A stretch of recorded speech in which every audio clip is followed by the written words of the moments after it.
and the rest has got you covered. With the largest payout network in the Gambia, you can now receive your monies anywhere you are, from Kartong to Koina, with less hassle. Yes! You can receive monies from your family and friends in UK, Europe, USA, Canada, Switzerland, and the rest of the world with our safe, secure, fast, and convenient service that offers you the largest selection of payout locations in the Gambia.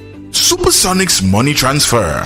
We are currently in 34 African countries and counting, giving you quality money remittance services that are second to none. Visit the Google Play Store or the Apple Store today to download the Supersonics Money Transfer app and enjoy excellent money transfer services only with Supersonics.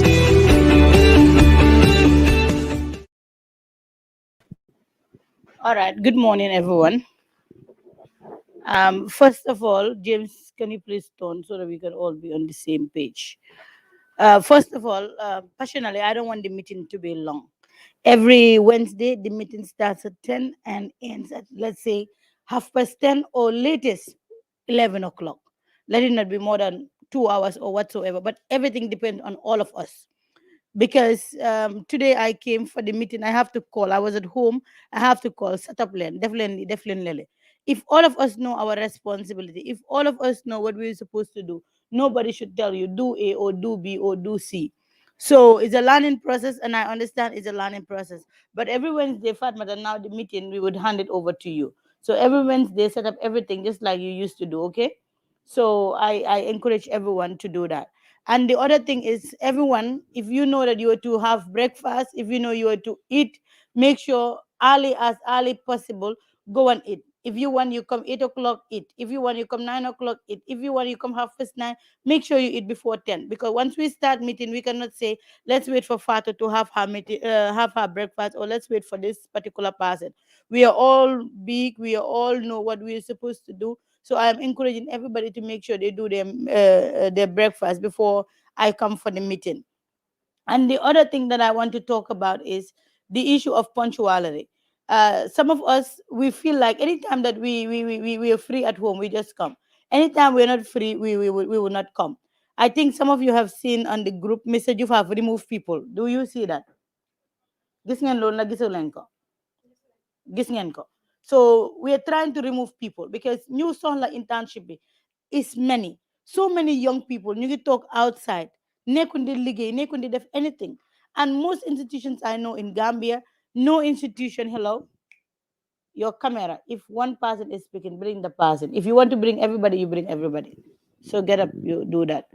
So all of you guys, institutions are not now taking freelancers, or they are not taking what is it called, interns. People don't want to go through a internship or freelancer because it creates more issues for you. You have staff, it's better. At least those ones can be punctual. So all of us are here, and in this institution, it's not about one person will do a project. If one is not available, the other person do the project. So I'm encouraging all of you guys, all of you, every one of you, each and every one of you, to make sure the times that you say you are coming, make sure you come those times. Don't come any day that you feel like coming. Any day you don't feel like coming, you don't come. All the staffs, all of us, as staff, all of us as managers, we sit, we discuss when we are discussing about people. So if you think that you are good to Lamin, you are not good to Musa, or you are good to Fatu, you are not good to the other one, we all discuss. And when Mr. Juf is bringing people on board, that is how we discuss. We will talk about, oh, James. And somebody will say, Aman, how much James? Somebody will tell you, I'm not James. Ki Gurbulila or Gurbuli. Somebody will tell you, Fatu, the body problem or the body link. So we all talk. If Mr. Juf is to bring anybody on board, it's not about one person discussing or one person saying that she can do it or he can do it. The other thing that I want to talk about is the issue of our programs. I am appealing to all of you. Some of you are journalists. All you know is go and do program and you are done with it. Programs have three different things that you have to do: the journalist, the videographer, the editor, and the light. And yesterday we were all here. There was no Quran. We thought that light was not available. There was no Quran. There was nothing. But before you know it, it was Nawek that has their own fault. Babu can have to rush to Nawek just to pick the Nawek guy. I have to call a friend that normally fix puppies, that normally fix our light. When I call him, he said he's at Lamin Daranka. Which time will you come? He said 7. So if not whole day, we will not have achieved any project. So all of you are here. I understand some of us are journalists. We want to say man ma def programme bu gëna ba o man ma def programme bi nga xamne mo fi da pusal ni nga ñew maa def programme bi nga xam ne moo fi daax o maa def programme bi nga xam ne moo professionnel nga def ko 1 hour Ami Diba edit na ko Ami Diba let's say tey Friday la Ami Diba mu edit ko whole day bi edit bi nekko naka la jeexut ba si following day bi Saturday Fatmata mu ñëw fekk light dem na project bi am na lu missing project daf dee dem offline su missee Ami Diba mi nga xam ne moom moo ko edit it is only Ami Diba that can tell you the project lii fii la nekka o lele fële la nekka so doo mun a blame Fatmata bi nga wax ne liggéeyal loolu and then sa caméra bi dafa xaw a leen dem ndax Ami mu ngi leer ah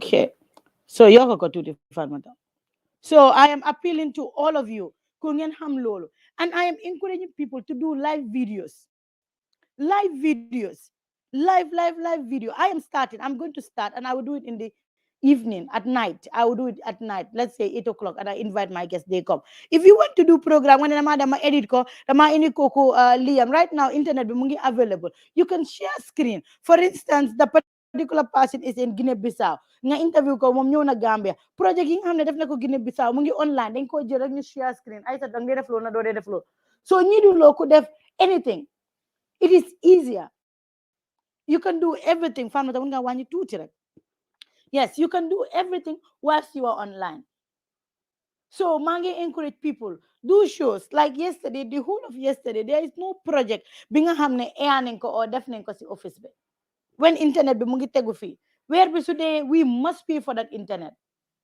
we must pay for that internet sometimes ñu toog ñu ne let's say kii dee na Fadera mi nga xam ne moo nekk ñi seen naka la ambassador bi almost all of us knew that the ambassador passed away but people will wait for Fatou ku moom mu ñëw mu indi la ne ambassador bi dafa dee or diw dafa dee or liw dafa dee when I was working passionately at information my boss will never give me topic or give me ne defal lii or defal lele I personally will go out and then ma ñëw ma ne ko lii yëg naa ko bàyyi ma dem ma def ko ma commit suma boppa that is how you will be respected by many people when I told Mr. Diouf ne xam naa Fadera mu gaañu mi ne ma yow yaa ngi fi rek ku nekk borom ndomba tànka nga ne xam nga ko kooku dem mu interview ko Mr. Diouf ak moom ñu toog mi ne ko sa jànga bi suma xale la woon I used to disturb that guy very well time boobu moo nekk boo si PMO so all of us are here even yow soo nekkee videographer yëg na dara si sa koñ ñëwal nga wax ne yëg naa lii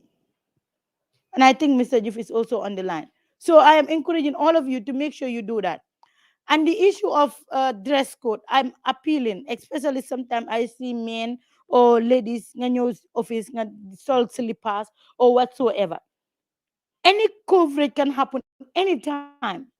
Anytime. And let's say none of the videographers, the top videographers are here. And you're yafinek and still house and program. It's obvious you're new shift. I say pick all calls, don't bring it here. So I am appealing to all of you guys, every one of you. Make sure when you are coming, come and feel that madama ñëw liggéey. Bul to feel that madam just si boys. And the other thing that I want to talk about is the issue of taking responsibility. Sometimes you come to the office, if Fatu is not here, you will not see people do anything. I met the iPad over there 100%. Since yesterday when I was leaving, man mark plug fufu. Until this minute, I come 100%. We still fufu. No, nobody take it off. Office phone, we mango fake a 40%. Nama am kujel koma charge. When we come, especially men in the office, jigéen ñi all the time ñoom ñooy clean ñëw naa ma dégg ñu ne Aïssa Touré mu ngi si toilette bi góor ñi yéen dem na ngeen jël bagage yi waya yi nga xam ne mu ngi jaxasoo nga jël ko nga defar ko maa ngi dem a fekk internet bi ñu ko teg si kaw table bi nga xam ne gars yi fompa nañ ko ba pare loolu mu ngi tegu foofu so let us make sure ñu ne ñu start ñu helpante si la bokka and the issue of picking and choosing programs I think Mr. Diouf will talk about it whenever we are talking about projects we give projects to everybody we give projects and sometimes it's not about man be like def or duma def b because when you don't want to do A or you want to do B that is why people will always tell you do how mako am na ko xamne hit na amul ben interest when it comes to entertainment lan la am interest Adama Baro am na koo xam ne amul interest lan UDP la am interest. So yow anytime nga dem UDP as coverage kooku foofu la laa gisee foofu la laa xamee. So maa ngi encourage everybody in the office. Sometimes nga dégg ñu ne la artist bi ñëw na man anybody that knows me know that xaw ma sax benn wéykat munuma anything. But when Wali was coming in Gambia lan la team Wali bi wax we want Fatou to interview. And soon reporter bi nekk fi I have to go there and then I interview. After interview bo we have money through that. So I am encouraging each and every one of you. And boobu dafa dem si technicians yi ñu ndaw yi ñu fi nekk. The office technical is surrounded either with Musa. If Musa don't hear it, Ida heard it. And now if Ida and Musa don't hear it, Lamin Sisa and Sanyang, they're doing very well. Very, very, very, very, very well. They're leading it. So I am encouraging others. Aisha Ture is here, Amit Diba is here, Fatu Sanyang is here, Hazali is here. Take up that responsibility. We have projects that are paid projects. Either Musa don't go there or Ida don't go there. Nobody will go there. If Fatu as a journalist can now commit herself, because Musa toga mandina ko zere. I see no reason why none of you should do it. Let us take up responsibility. I went with Musa somewhere and then Kena Munyo Mene Musa. Yo de hame nala. And mane Musa hana yo legi journalist nga. Koko mane fan nga hame Musa. And the person say, Sudin ligi da makodegis all the time. So koko mungi muna bay hal Musa aglige yambu modef. So I'm appealing to all of you. So let's get Gambia and get them in an institution. Most of the media houses in Gambia, and I don't have any problem with that, or most media houses, most of them are taking people from foreign countries, let's say Senegal or Nigeria or Ghana, for them to come and lead our media teams. You guys are all Gambians. You are all young. Nobody is here less than 30, if not Musa. So commit lens and bofa, ligay len. And the other thing that I want to talk about is the issue of Sunday and Saturday. If you tell people Saturday or Sunday, man hanga man weekend la ma de food yere. Hanga man Sunday la man ma de toga. Everybody, including managers, must have a wife. Jabaran daf ko de togal. And sometimes nga nek project 2 o'clock, Musa dafa bay project nek la kiram. Mu ñew mu liggéey. Weer bi su dee lo si kana mo dem si mom la mo dem. Gambian, we have no sponsor different from Supersonic. And maybe what Supersonic is even paying you, it's only for a month or two. So mange encourage every one of you who can make sure you sacrifice. Because we are there. Let's say Musa salary is $100 or Ida salary is $100. Your salary is maybe tala. And at the end of the day, Musa mo lagi na sacrifice. Sister salary bila ñiti di jël ñu dem ñu yokal ko Musa. Sister salary bila ñoo jël ñu yokal ko somebody. Babukar is here, he's the accountant. Sometimes salary mujot Musa get more paid than myself, or either get paid more than me, or Lamin Sise. There's months that Sanyang and Lamin will even get paid more than anybody. So government is not like other institutions that people just come, Did it. Did it. Yo sometimes nga yang sacrifice yo yang def, let's say a beer Gambia show, or let's say yang def Tambambalu show, or yang def Lumfi def show, and then ha man tay tok na fi bengon or whatsoever. Sa show bobu ban rating la in institution. How about ki nga xamne mu ngi dem whole day mu ngi def project. Whole day mu ngi def project. On Saturday and Sunday, Lamin say Sanyang, not Sanyang, what is the person name? Musa and Ida were on the field together with Muso. They def I project. Basketball. ñi ñoo defal basketball ñu ngi send message send video bi fii baax na fii baaxut ñu ngi leen a ñoom seen boppa ñu ngi leen a jàngal because ñu musuñ ta cover basketball. And now anything you tell Musa about basketball dina la wax angle bi nga war a taxawee angle bi la nga war a taxawee waaye yow soo demutee si façon projects yu mel noonu yow only si projects si let's say one Fatou mu ngi dem def vox pop or Aida mu ngi dem def vox pop or Awa mu ngi dem def vox pop or Binta mu ngi dem def vox pop, you only want to stop there, then your some level of videography do ache. When you go to other institution, myself, Buma Ligayal Haruna Drame Paradise Radio, the first thing he asked me is, Lanak Langa achieve. Lanak Langa def see video. Naga see radio. And I talk about my experience at Unique FM, Kora, Nakala Star FM, and also Taranga FM. But you're also talking about experience, Kumani Haruna, know all the media houses. The Fala Tenyunya affair. So I am encouraging you, Kungan, step ahead. Talk being a place, kese, do you anywhere. Anywhere. Right now, Mr. Juf is very busy. I'm at time. No, Sheriff is over there for the computer. Yes. So Mr. Juf don't have time. Right now, the office is surrounded by us. Ñun managers, ñun ñoo nekk di lead. Sometimes we tell people, I want to talk to you. Kooku mi ne la man dama war a ñibbi. Oh, yaa ngi def dara nga ne mënuma wax. If you cannot also talk, Mr. Juf is also telling us that to tell you that to go home, you sit there. When you are home, kenn du la wax dara. The people that are not here today, we didn't tell them anything. So all of you, if you have any problem with your colleagues, either at the field or anywhere, come to us, tell us. And people like me, man, I fear nobody. I would tell you you are wrong or you are right. And you improve because all of us we are not okay. Kuma gisa you know and I'm not okay. Suma la mungi newi be buga de. Even kuma banka ko sa problem la. But nada ma talk here man duma ñew liggéey. Nada ma talk man na guy def something. No. So Gambian talent num setabe is for you the young people. Other institution ñewulo ken ke out. Where we mude, either you have your salary or you don't have your salary. Some of us, I'm an experience, work in different places. 3 months, you don't get salary. Nobody sit here. You know, like amulo salary 1 month or 2 months. Especially you work for it. So manana encourage baha baha baha baha. And the issue of programs. Last week I called somebody. I said, "Luta ñewulo si program bi nga xamne mom la arrangeal." No ñewuma because suma benen colleague mo ne buma ñew mom dina ñew tay elek man ma drop. Yow sa colleague bo mun la jaay mus. Mulajay Mus, you have your bosses. When projects happen, sanyang du ñew minala dama nga attend programme man mala ñew manala programme bi dama bëgg nga attend ko. So sula sanyang kole minala jarut nga ñew. Mo especially nekut manager sa mo la kole. Sa normal staff mo la kole no tay bu ñew elek dimanche man ma ñew. And staff bo mom dem na bu tay bi elek tamit dem na yow nga tok. Don't be doing that. If you know that you cannot attend, no, Rami, you can just pass normal. It's okay. If you know that you cannot attend any coverage, if you know that you are busy, if you know that you have problem or whatsoever, call us in advance. One manager, because of A, B, or C. By so toge you don't communicate, it's for your own self. Because at this institution, there is no program. I always say this, so ken demut mandinadem. So manana encourage. I said to Jalo, you were seeing, don't want no.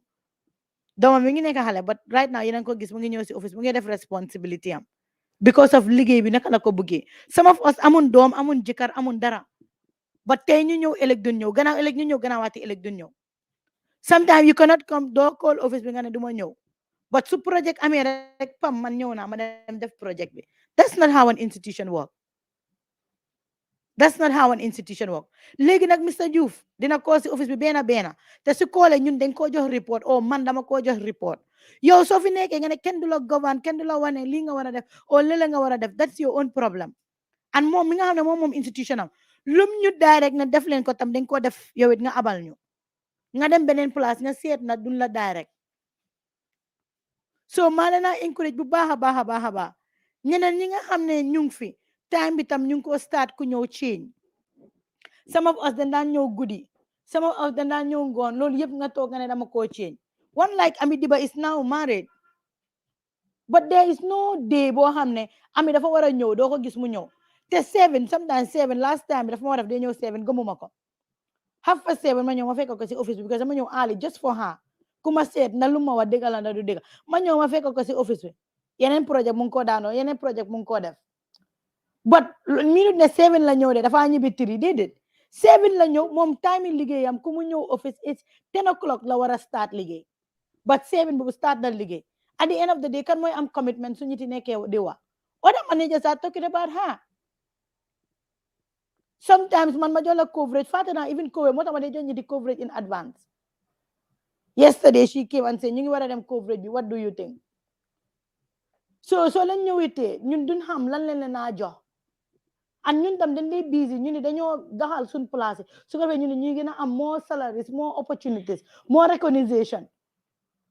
Nobody can open ñu stress can open ñu problem but su nekkee si field bi we do it right waaye soo ñëwee si field ñëpp a ngeen liggéey oo manager si ñu ngeen liggéey oo li yow nga toogee side bi nekkuloo di xool oo nekkuloo di def anything it's just like si independence bi. I told Musa please dama nga toog because yaa ngi soona Where are others? Ana ñun suñ maase. Sometimes slip tanki neen lay def ma dem di jël suma bagage di ko dugal. Ñeneen yaa ngi sol sa shoot o yaa ngi sol sa tibé o yaa ngi nekk videographer yow nga ne ok naka dugal naa caméra bi rek si baag bi em naa foofu. When will you know naka ngay arranger sa bagage? su ñu di caméra yow nga dem taxawee beneen side naka ngay xamee Fatou su waree adresse Ami Diba Ami Diba su nekkee di film bi baaxul damaa wax Ami noo nekkee di filmé nii loolu baaxul Mr. Diouf you can come in. Good morning. Okay, I want to say this and then go back to sleep. And it's mostly emphasizing the things far to say. I have engaged, if not all, majority of you, especially staff and those that have been here longer, to understand that there is going to be a change and a swift change in the institution and its operation.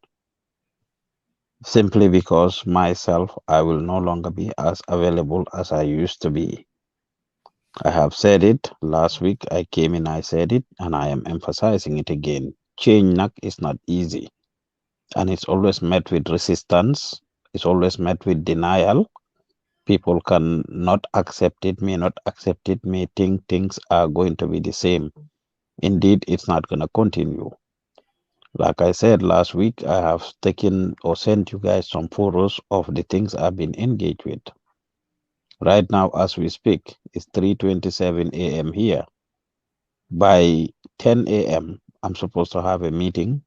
By 11:15, I'm supposed to be at the university to co-lecture or give a lecture.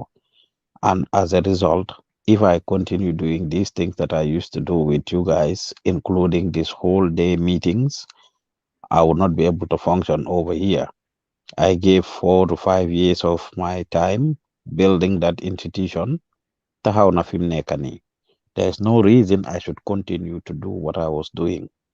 And I emphasize again, like I told the managers yesterday, and I told Fatu and Ida top management on Monday, and I've said to you guys last week, any of you who contribute to the downfall or demise of Gambian talents, dumala ko balal a hanteng hako boyendile. Dumalen ko balal. Set up na lima set up. I have a vision. It's very clear. Exina fee. You've seen the type of money that I continue to invest and pump into this institution to get it to where it is today. With or without support coming from anywhere, even after knocking on all doors in the country, and it's not forthcoming. Having choose to remain with our integrity and not to dogo or follow any single individual or institution or allow them to dictate what we do. Kensi Tamit is being dictated. You are independent. You can say what you want to say unless you mislead the public or give misinformation. Nobody, including myself, censors any one of you. You independently share your views, your opinions on matters and issues. In fact, I just facilitated that debate between Aissatou Koli Maimuna and Garmi the other day at the stadium or Independence rather at Makati Square towards the end of our coverage. So fekone do light beyond them of or whatsoever. We were having a very interesting debate and I facilitated it, and each of them were entitled to their opinions. This is not a platform where we see can dañoo babysit ak kan mo get offended ak kan mo get offended. I wasn't trying to get endorsement from the office of the president or President Barrow or State House or any government official. So this is an independent institution where nobody micromanages you. As long as what you are saying is based on facts, which is what you have a responsibility to do. However, people are entitled to their opinion. In as much as people are entitled to their opinions, they equally have a responsibility to make sure they do enough research, dig deep, and understand what they are doing. Now, because I am not going to be available, I have empowered Fatu and them. One let you take charge of their institution. Luñ munta regle. Only a tough situation, extreme situation is where I will intervene. So moving on, kenn si yéen warta ñaan yàlla sa affaire egsi si man because I will consider it extreme situation. Gisuma any situation that Fatu should not be able to address or take care of.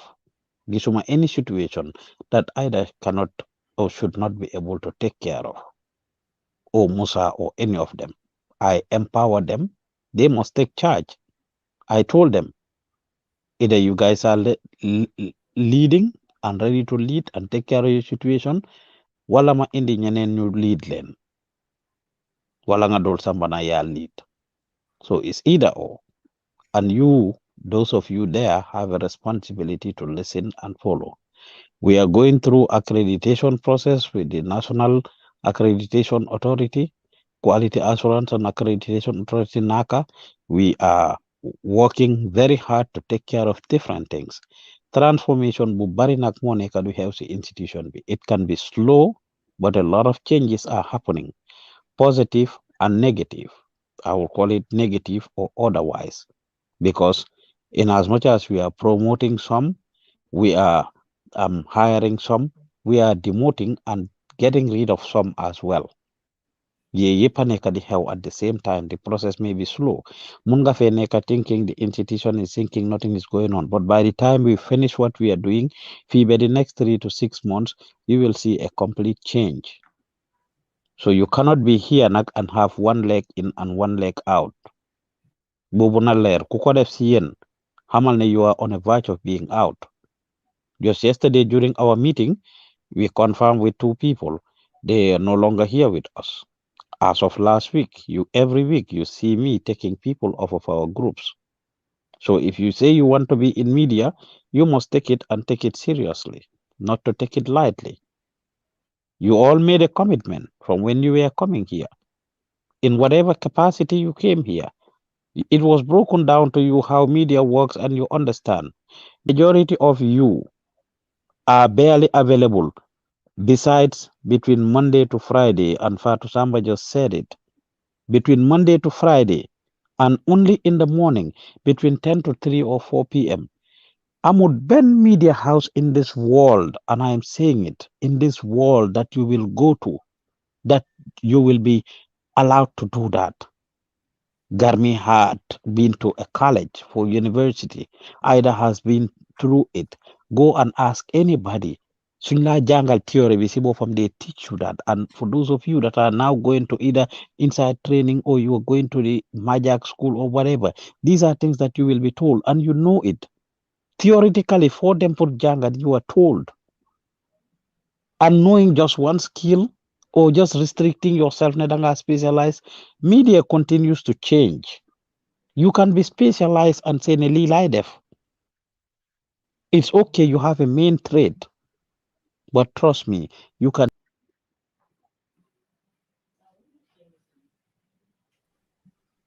see the president reshuffle cabinet anytime. All the time. Them our government, right? Just pay attention to it. You see some people working as minister of this, the next minute you reshuffle, you gain it up over Yobula Fere, the next minute you reshuffle Yobula to a different ministry. You cannot say, I am not gonna do it. So kufi talk the restrict sa bopa, yange nak sa bopa. Kufi talk di wax ne yow benn trade ngay def, benn li lolu ngay def, da nga pick and choose. Then you are not ready for prime time. So pare pour blow as a media person, whether as a journalist, a videographer, a graphic designer, or whatsoever, you must be flexible and be willing to work around. And in fact, any institution you go to, when they give you a contract, one of the key things that is put on it at the end is any other duty assigned to you by your manager or supervisor. I just hired somebody this last Monday here in Seattle. I just hired somebody. I just employed someone, and it is there. The clause is there. The person's role is to be the COVID-19 coordinator for WAWA here in Washington. But at the end of the contract, it says any other duty assigned to you by your supervisor or manager. These are international industry standards that we teach you. So ngeen nekkutee Gambia di ngeen génn si biti and you will have those experiences. So ngeen ko nangutee Gambian talents. If you are refusing to do it here, you will do it at another institution in the country or outside of the country, or you will be doomed. I was just exchanging messages with Adam Aso Barkidemba. laaj leen ko. In fact, Fatu, I will encourage you to involve Adama Sow since he's now out of the country. I will encourage you to invite him in one of these days.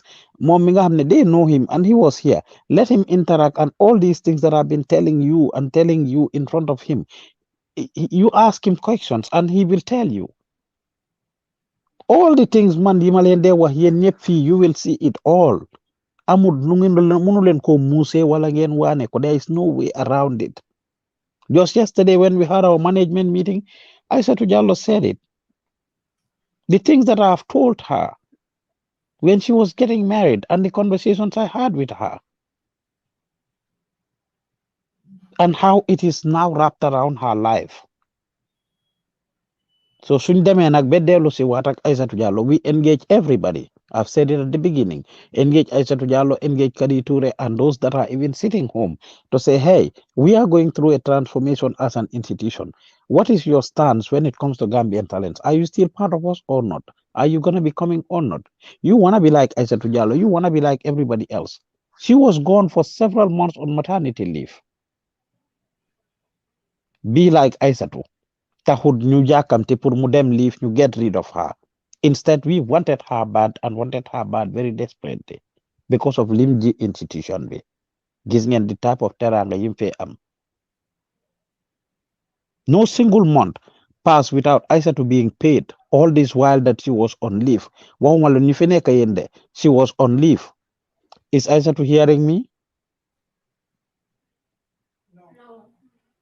Okay. Let somebody get Aissatou Jallow to confirm that every single month Aissatou Jallow was getting paid. So yéen cepe yi ak jigéen ñi fi nekka roy leen si Aissatou daf ko ji boppam daf ko fi ji daf ko fi ji xale góor yi ci ñoom Musa ak Lamin Cissé and others. So you are all young. Faru Samba just said it. All of you are below 30 years old. And you are here. You are not ready to be flexible. If Aissatou Jallow can leave her family, have a baby, a fresh baby, and can come back to work, gisuma any reason why any of you might be able to. Some of you will argue or time. I mean, situations dafa ute. Yes, situations mun na ute, but mënulooy jël am jël yëpp. Ibuka be dila ya be taa. Duñ la dee jox yëpp nga jël yëpp. Is Aissatou here? Yes, sir. My conversations with you is just what I want. I like to give examples so that people know when you were getting married, just like you shared with the managers yesterday. Do you mind sharing the conversations I have with you? Um, Good morning, everyone. Actually, when I informed you about my marriage, you were happy about it. You congratulated me, and later on, that was when you started giving me lectures on the reality of life. Some things I refuse to accept at the moment because I had a very smooth conversation with my husband, and before even getting married to him, concerning my job, that I love my job. You meet me with this job, and he had no problem with it. But later on, the reality changed. Not he himself changing, but the reality of life changed because what Mr. You've told me was your husband might agree to it, the family might agree to it, but there will still other factors that will affect you and your job and other things that you do in life. And that's exactly what happened to me when I got married. Things started to change. Sometimes, even if your husband didn't talk or the family, the community, sometimes people will be like, yo, you are married. What are you still doing outside? Why do you have to come back so late? That is the society we belong. And few months later I was pregnant, and that changed my life completely. For 9 good months I wasn't feeling okay. Sometime you are in the mood of doing something, and within a blink of an eye your entire system is changed. You graduate from there, you have a baby as well. When I had this baby, when Mr. Juf was informed, he also called to pray for us, and he was like, léegi nag am nga mbuur diga am nga boss fekka du Mr. Diouf du Mr. Ba. I was like no man kii maa ko jur moom juróon ma mu ne ma no he will end up controlling your life and exactly that's what happened exactly lu ma wax yëpp amul dara loo xam ne amut so dem naa ba ma ne ko Mr. Diouf xam nga lan la léegi bul ma di preach o di ma wax reality of life so ma wax reality wax ma lu maa ne loo xam ne it's like dafa tax ma kontaan wax ma ay dangaa dem America ay dangaa nekk président ma ne ko parce que dafa mel ni yow yaay suma séri loo wax rek daf dee am so lu moo wax mooy lu am sometimes du la dee no ba dara moom du la dee waxal just like you are an employee congrats munoon naa MC congrats like I hope ne doo ñu buy and stuff but then amut foofu I think that day we talked for almost 1 hour 30 minutes we are on the phone mu major lectures about marriage things yoo xam ne dinga ko face things yoo xam ne war nga koo def things yoo xam ne noonu nga war a behave as a married somebody I think kuma xamoon few years back and now you will see a lot of changes in me numa solo things that I do things how I behave and stuff so lum la dewa to be honest do la dee come like a boss daf la dee come a brother or a father consultation bu ma jox advice bu ma jox suma yaay the same advice la ma jox suma papa the same advice la ma jox and lu ma wax yëpp naa ko gis to be honest, man, I have a very understanding husband, a very supportive husband. Ko xam ne pare na pour jàppale ma in everything, but then reality bi tàccu yeah, but the reality of life daf la dee affect. No matter how you try, things will definitely change for you. Man, I think all of you can bear witness. Munon na your office 6. Si suba ma nekk fii ba 12. ma ñibbi but léegi I can't do it even moom su ma waxut ñibbeel sax xam naa ne duma ko mun a def te Mr. Diouf si boppam o management entire money ñoom seen boppa ñoo ma agree parce que xam nañ ne suma lifin dafa change am doom mu ne ma ne sa reality dafa change and I don't believe it at that instant but right now that's what I'm facing suma doom bi sometimes will sleep after 3 or 4 a.m. 6 mu eew su eewoo you will definitely xam nga su doom Mr. Diouf mun naa koo call ma ne ko sorry démba neloo ma bala ma mu understand Suma jëkkër can do the same thing but the baby he won't do la jot that opportunity so lum ma waxoon ne kooku mooy ñëw control sa life that's what I'm facing right now so lum lee wax rek bindaleen ko ngeen def ko téere thank you The last thing I wanted you to confirm, just because of how hardworking you were and everything, even when you were on leave, ndax danga musa toog benn weer passé te joxuñ la salary? No, dama dey call this bala muy lifin sa I think the moment it draft Fatou Samba daf ma dey call on that day. Thank you very much. You are. So, just for you guys to know, I am very passionate about this, and Fatu is passionate, and all the managers. Aissatou nag loolu daf ko fi ji boppam. She worked for it. She worked for it. And if Aissatou can have it, any of you here can have it. But you must do what she does. Even when she was away, all this while, you'll be surprised and think that Aissatou Jallo is no longer in the office. When Fatu will have an assignment and call her to say, Aissatou, I want you to take care of assignment A, B, and she will take care of it very well and happily. In fact, we have all this graduation coming up. She's the one that has been in touch with all the graduates from the October of last year or November. We had a meeting with all the people that came through this institution. Aissatou was the one who facilitated that. And until now, she's been coordinating that graduation effort. Sometimes you sit and see new interns coming. She's the one that is responsible. Maybe even some of you were not here when she was here. She might have been the one who called you or called your parents, facilitated that. On election day, you saw her here helping us with the coverages and running the office. On Christmas, you saw her here. New Year, you saw her here. A few days ago, you saw her here until now that she is fully back. Lila buga, institution buneka, lila buga. You want people that are loyal and liable and reliable. So either to the one, otherwise, then you yakamti mo an opportunity for leave so that we can get rid of her. Daf ko liggéey nag. And number two, she communicates well with the institution and with her family to make her family understand. As she said when she was taking over, or be more say, oh, basically, Chigatal, or to simply put it, Aissatou Jallow have done Hajan. Yes, because she's that leñol ko dengal famous journalist mu ngi toj dëkk bi fu nekk interview yu bari demoon na ba waa UDP sax seen ne dañ war a ban Gambian talents from covering events because of correction yi toj yi Aïssatou Diallo doon laaj ay ñoom Lawyer Darboe ñoom Mai Fatty ak lii she was getting to that level she has gotten to that level so soo nekkee si status yooyu with Aïssatou Diallo with any of you these journalists with Fatou Samba góor bu la bugga the reality is they are willing to work with you soo leen tegalee condition boo wax just because ñu ngi la bugg a sëy dañoo wax waaw Aïssatou love the job ma wax ak moom mu doon seemingly xajaan oh non non non non man wax naa ko suma jëkkër wax naa ko man liggéey bi how important it is dang ma fekka ma koo def dang ma see support dang ma see jàppale basically moom moo doon teg conditions and my thing to her was young lady slow down muy ree ma ne ko doon laugh it's not gonna be as easy as you think right now you think you have the upper hand because sa jëkkër ang la bugga loo wax dina wax yes to it once you are married it's going to change and every day passes by with Aisha telling me the things I was telling her and how she was seeing them in reality. So I bring examples not for you to know. Flexibility is something that is lagging in the office.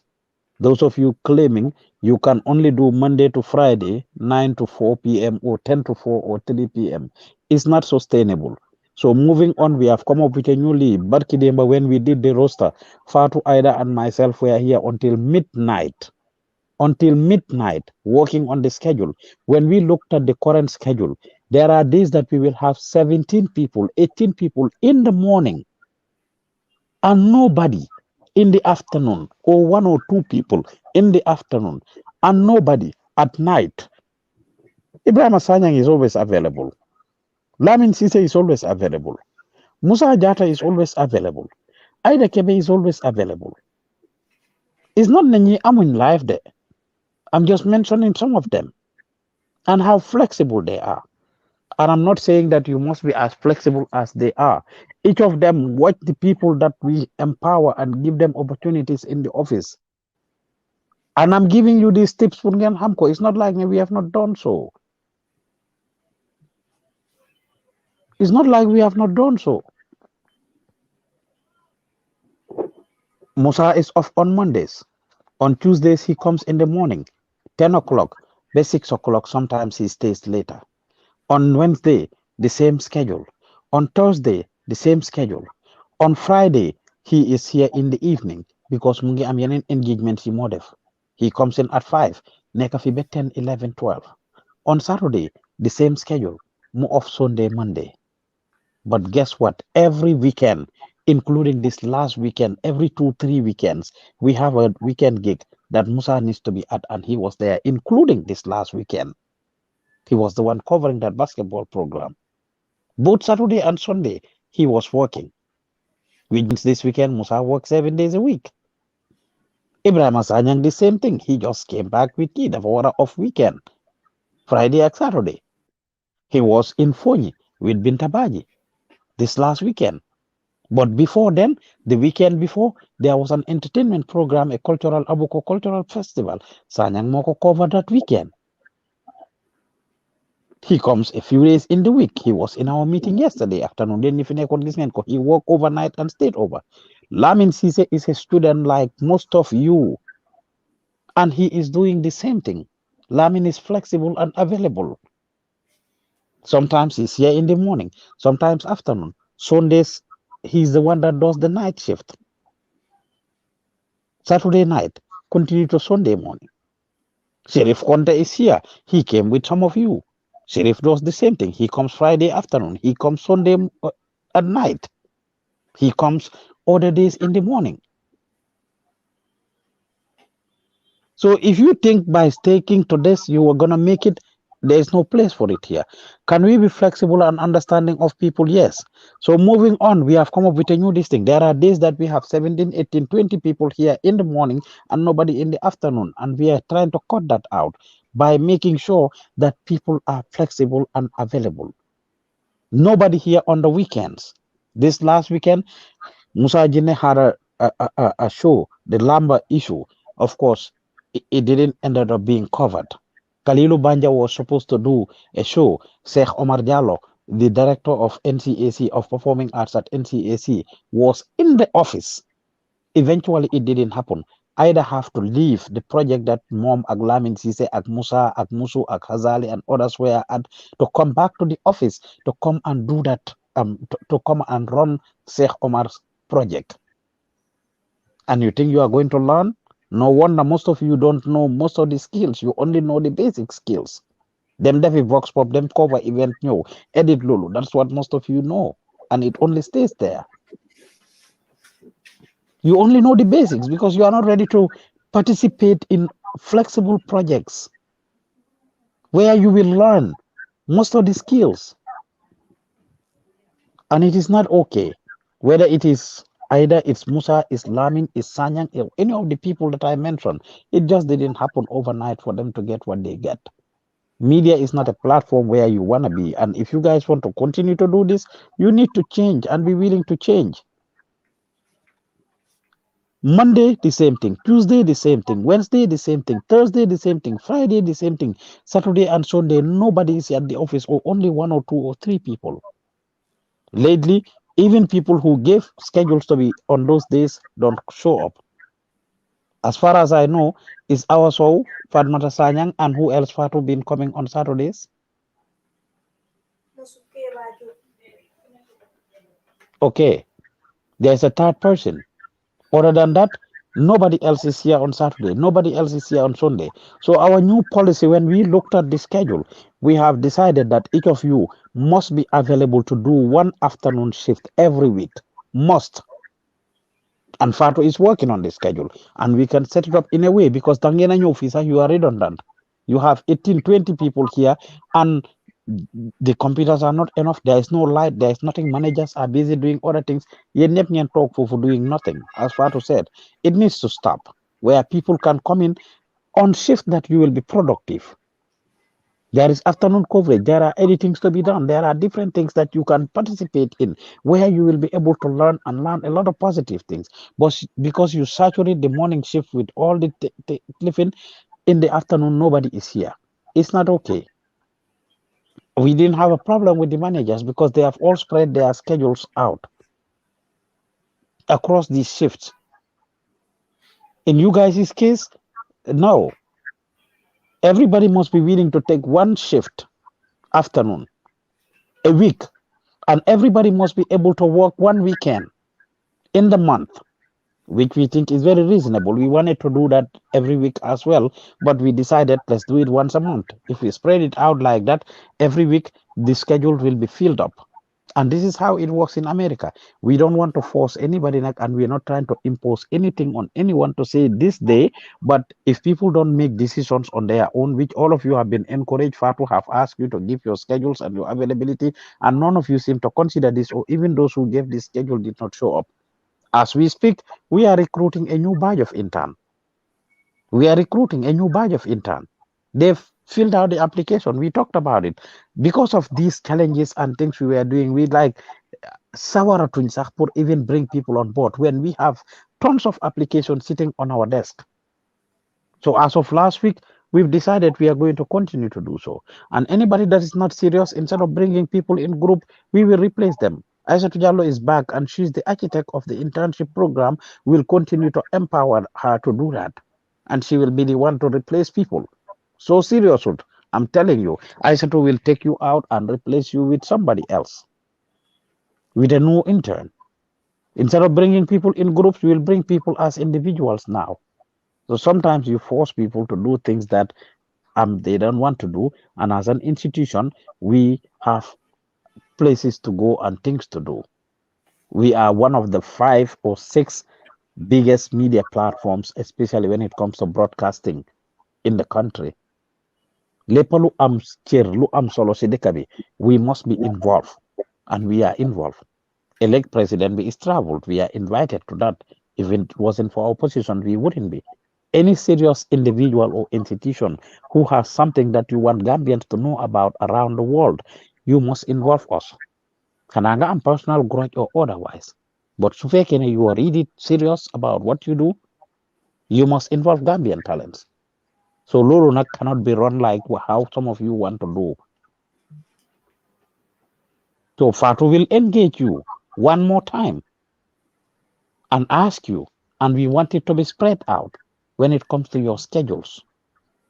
Every one of you should be willing to do one afternoon shift. An afternoon shift is from 2 p.m. to 8 p.m. just because we want to factor you to be able to have transportation. And this is once a week. Yo, yeah, hamban best guy choose whether Monday, Tuesday, Wednesday, Thursday, Friday, Saturday, or Sunday. And once a weekend, 1 weekend a month, you must be willing to. Yo, yeah, ham the first weekend, the second weekend, the third weekend, or last weekend. You must be willing to do that as well.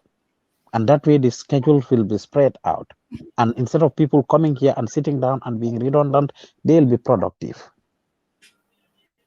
You know yourselves, you know your schedules.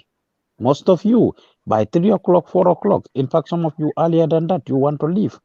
Some of you didn't leave in the 10 o'clock, 11, and then by 2 o'clock, the madam say bang be. You must take 1 hour to go get breakfast and get yourself ready. These things are going to change. The management are going to be busy with their own responsibilities and things. It continues to happen. Like it's a transition, and don't think it's not don't think nothing is going on. For Fado to say it that no projects are getting done, people sit and wait to be told what to do. Amul ben institution bi ngeen dem nga xam ne da ngeen di xaar manager bu leen ñoo jox project. Yes, managers can initiate and assign you projects. But this idea of you waiting 100% of the time, if you are not told something, you're not going to do it.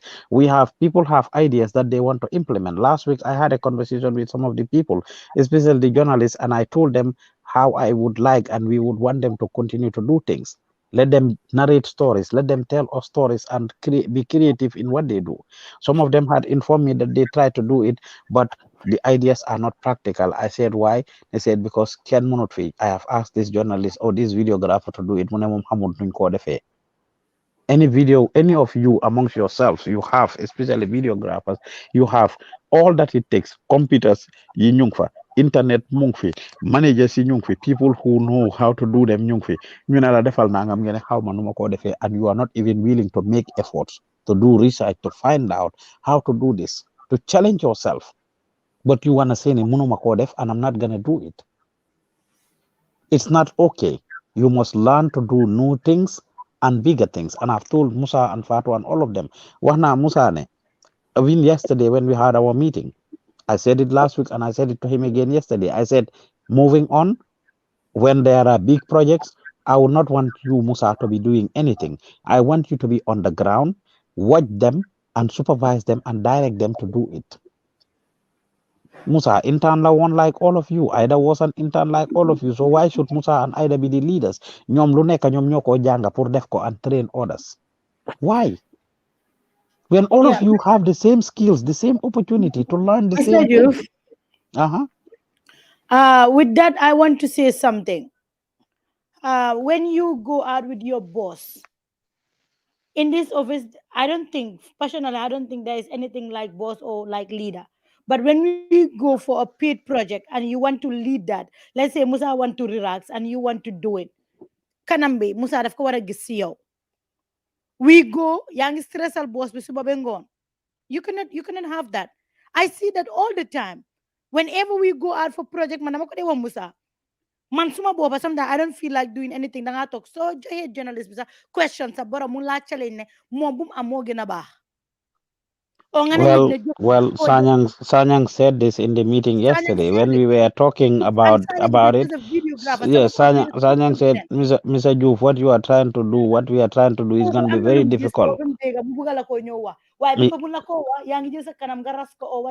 It's your own self you are disgracing. Let me say this. Sanyang said it. Mr. Juf, this is going to be very difficult. And I said, why? And Ida said it when I was meeting with her and Fatama. They're like, fee. People can be very difficult.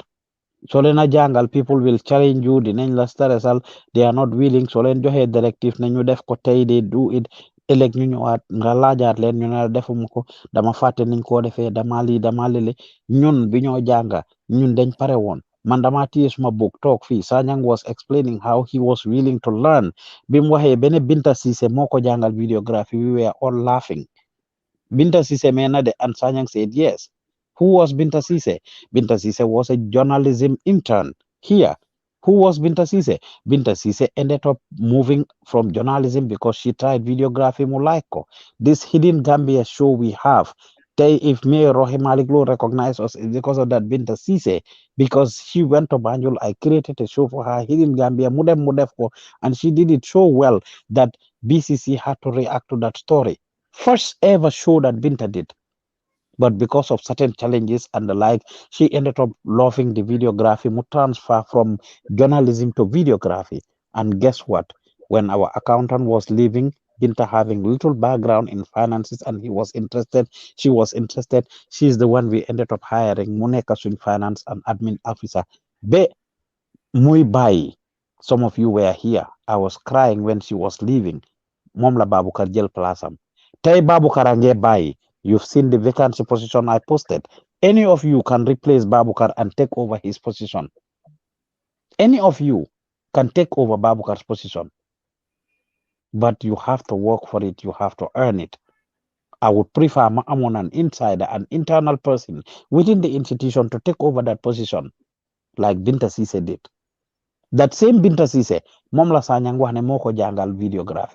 The first ever basics yim xam si editing at camera work, Binta moko ko jangal. And Sanyang told us how num don dogo dogo was willing to learn. A good number of you are not willing to do that. According to Sanyang, sujohe need project wala defali, the attitude that you guys would show, the fajigi dayo, or the unwillingness to learn, not bring a book, not want to go online, not want to do much research. Lu nekk nag dafa am fu moo demee, dafa am nu moo demee. And you must show it. You must prove it. You must be ready for it. You don't just get up and ask Mr. Juve to pay you, or Patu Samba or the institution to pay you thousands of dollars when you are not ready to follow through on the things that the institution will require you to do. Of course, there are expectations, no doubt. There are deliverables that need to be met. There are standards. There are things that need to be achieved. And you must be willing to do those things. So ko parewut nag mooy tax nga mere ku la defu dara yekam fa mol kam memam fenkela. We are not telling everybody not to believe. If you think this is not for you, it's better nga buy. If all the things we are saying are too much and too complicated and too crazy, it's better nga buy, honorably resign. Or if you are an intern and your internship finished, leave. You try it out for 1 year. Hamal the media is not for you. Hamal the media is not for you. But if you are here and all of you sitting here, if you are only a Monday to Friday person, 10 o'clock to 3 or 4 or 5 p.m., Hamal the media is not for you. Whether as a videographer, journalist, or graphic designer, this is just the bitter truth. And no institution in this world will hire you for that. And this is not media alone. Like I said, go to government. Ministers will stay till whatever time. Some of you go for coverages at the National Assembly. Dengan gis guy nekk fa 12 o'clock, 1 o'clock, 2 o'clock. These are National Assembly members. Ndax da nga wax ne wena jigéen nga man suma nekkee député like Fatmata Jawara wala the Speaker of the House or any of those people dañoo segga tànnantu ne ñoom duñ fa nekk ba time boobu. If Amidiba is here, she used to go cover the National Assembly. Lima wax am na wala amut, is Ami here? Yes, am na kay. Lima wax am na wala amut? Am na. Okay, ndaxte seewuloo fa ak Fatmata Jawara ak speaker bi ak all the women ñoom Ndey Seka and others that are women. Waaw kay. So guy dañ dee ñibbi su time bi jotee 4 o'clock ndax ñoom dañ dee ñibbi because ay jigéen lañ o dañoo sey o dañ am jëkkër. Waaw dañ dee des foofu naa ñu ne de suñ jëlee seen lii ñu ñibbi. Okay. Some of you go to the State House if I said to call it here. No. Okay, ñi nga xam ne dañ dee dem State House ndax Ami Bojang Sissoho ak ñi nekk foofu noonu wala nga am fonction ministre si ndax dañ dee ñibbi su 3 o'clock jotee 4 o'clock. They would not.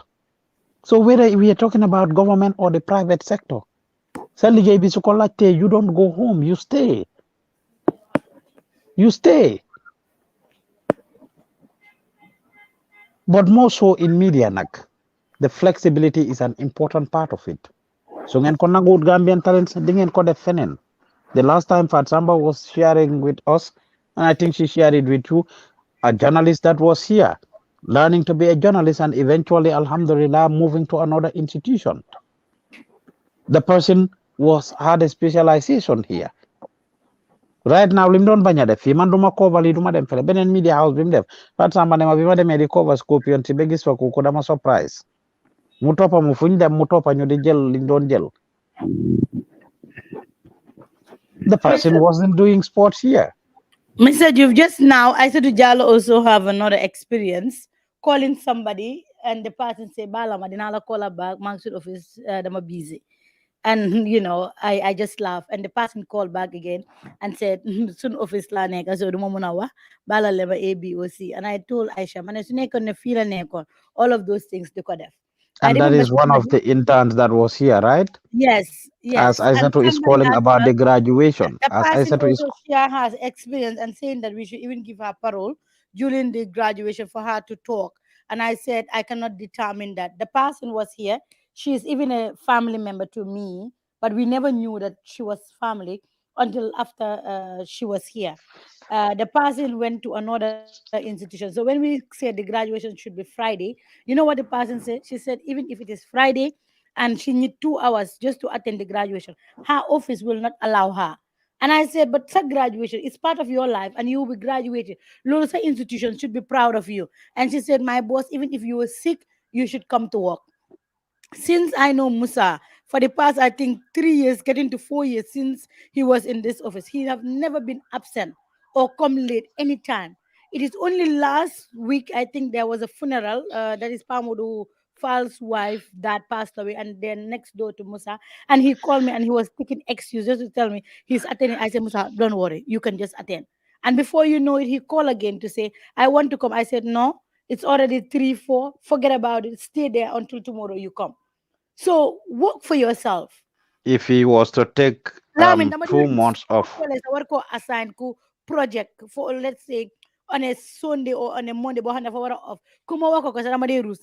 Hello, Uncle Lamin, because duma halat. Nakala, and I will never give him any project when I did it. And if he some of you was are here. Dengan they deglu send colleagues. Especially us young people. Dinga gis be na colleague. Kuma ni Aisa to colleague. I always use her as a sample. Some of you look at Aissatou Colley and do definitely or do definitely. There is no day buma jo Aissatou Colley project. Minala I wanna do it. Fight up fuller. That's I'm to the last dot. Anytime State House mungi am project. You would never hear State House project. I said to Minala do them. And she is the one doing the State House. And anytime State House I'm covering, including this independent. Because I personally feel ne State House then you just send email ku ñun ñu mëna xamne guys send independent mu ngi ñëw or coverage sanga mu ngi ñëw and dafa dem mo lijanti through other colleagues mu ñëw mu ne ma yow State House dafa many guys send an email madam si State House guys send page bi I didn't see anything. I call Yamari mu ngi taxaw suma bor aw ma Yamari ma faté wat ko call ko dafa ñëwaat mu ne ma callal Yamari because of what she want to be there. Some of you are here, you know, you send colleagues. Some of you, you enjoy responsibility. Either you start the job work project, you edit ko because work project, dafa am lum andal. Or you jo yenen project bigger. You wala edit ko or def ko nga ne did duma ko def ni den bari wa den bari li. Some of you ngeen talk fi ngeen about us and we will hear you. Or ngeen dem ak seen yenen colleagues. And at the end of the day, other people will come to us and tell us. Sometimes Mr. Juf is on the line. Sometimes nga gis nit sa mu jotee ak yow because of li nga wax mu ñëw mu toog ñu ko address waaw fii la fi naka la Fatou Sama wax na ne yow da nga bari affaire o yow da nga lii o da nga lii you cannot be a manager, you cannot lead an institution and nga ne doo wax ñi ti dëgga. It's better you stay at your house. So that is one thing I don't want to forget. We have lately had experience. Even yesterday, I had that experience where we talked to somebody and they give report of things that happened a month ago or 2 months ago when they were out in the field. I am telling you guys that if you are in the field or you are in the office and something goes wrong, you have a responsibility to share it with the office or say it. And when we ask, what the people involved said is, man minuma di bole nit nte man dalika mo bole. I am telling you, in an institution, this is not bole. This is about giving report to what happened exactly, so that if we need to learn from it, we learn from it. If we need to fix something, we fix it. It is not okay to wait. Be you involve la, be you address la, while you bring up something else about you and you bring it up. Somebody went for a coverage and looked at seemingly what they think is otherwise. Now, okay, madam coverage ak manager, and this manager happens to be Ida. Then them coverage and mobile ñu fofu non si fil bi mu dem tok nekk si moto bi si téléphone am bi bàyyi ñu fofu man ma ñibi nte seyta. How come you didn't share this? How come you didn't say this from the day it happened 2 months ago? Let me say this. How come you didn't say it 2 months ago? Dama don xaar bem boole ma. Man tamit ma boole ko. The person said that. Dama don xaar bem boole ma. Man tam ma boole ko. I want you guys to know. Fi ken si yen moti jang for the next person. In fact, you didn't know each other. Some of you may know each other here. Some of you met here and you established relationships, which is great. Which is great. But you didn't come here for each other there. Suñu promote, suñu tana, suñu joxe responsibility. Sa actions lañ la judge, not the action of the next person. So either su ande ak your coverage moom mu dem toog si motom bi. Either li mo liggéey mu ko liggéey de. Either takes permission most of the time, and when she does those things, whether you xam ngeen ko or not. I said it the last time. Last one was ST's program at the stadium. She was there. She's sending us messages in the group, even take pictures of herself. Set up nañ def nañ everything man ak ñoom Sanyang maa ngi toog si moto bi di take a nap. Suñ pare Sanyang will call me and I will come out. If one of you was part of that project, and I think Awa Gise, you were in that project, right? At the stadium. Right? Okay. Léegi su Awa Gise toogee ne waaw Aida dem na si motom bi man tamit dama dem ñibbi o dama dem ma enjoy suma bopp. Awa Gise, Aida didn't owe you that permission, that explanation. She could, but she's communicating with us directly in the group.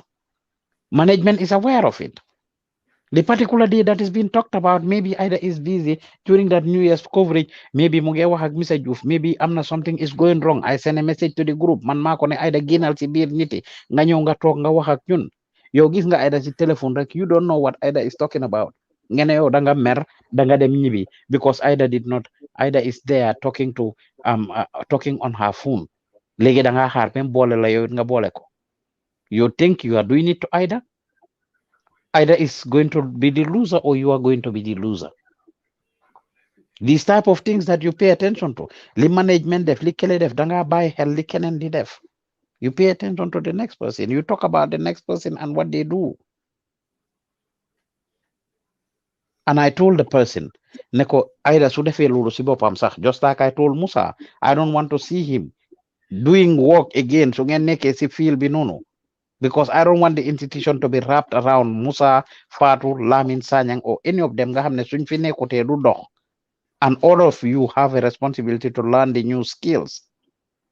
So Musa, liggéey na enough, sacrifice na enough, pour mu nekk si field bi mu just taxaw seetaan you the younger ones to do it. You the younger ones to do it. Liggéey boo gis noonu laa demee. Demal si ñawkat. Am na yenn ñaw yi. Boss bi du ko def. Boss bi dina dog ñaw bi rek lifin li si des mu jox ko ñawkat yi apprenti ñu ñaw ko. Su fekkee ombala ak lii ñun ñoo ko defar. Defar lal carpenter, go there and see. Am na yenn liggéey yi boss bi du ko def soo indee toogu pour defaral la toogu bu ndaw bang nii yu ñoo toog boss bi du ko def daf ko jox apprenti ñu def ko. Demal sa moto mu am problème mécanique store. There are certain things that the boss will not do. They will give it to the younger ones pour ñu def ko. So lu tax kon fii in Gambian Talents mu nekk di different mu nekk di opposite métier la métier ngeen a jànga. But Musa also give a suggestion. Moo nekk ne su nekkee ne moom tam dafa bëgg a jàngal ñiti.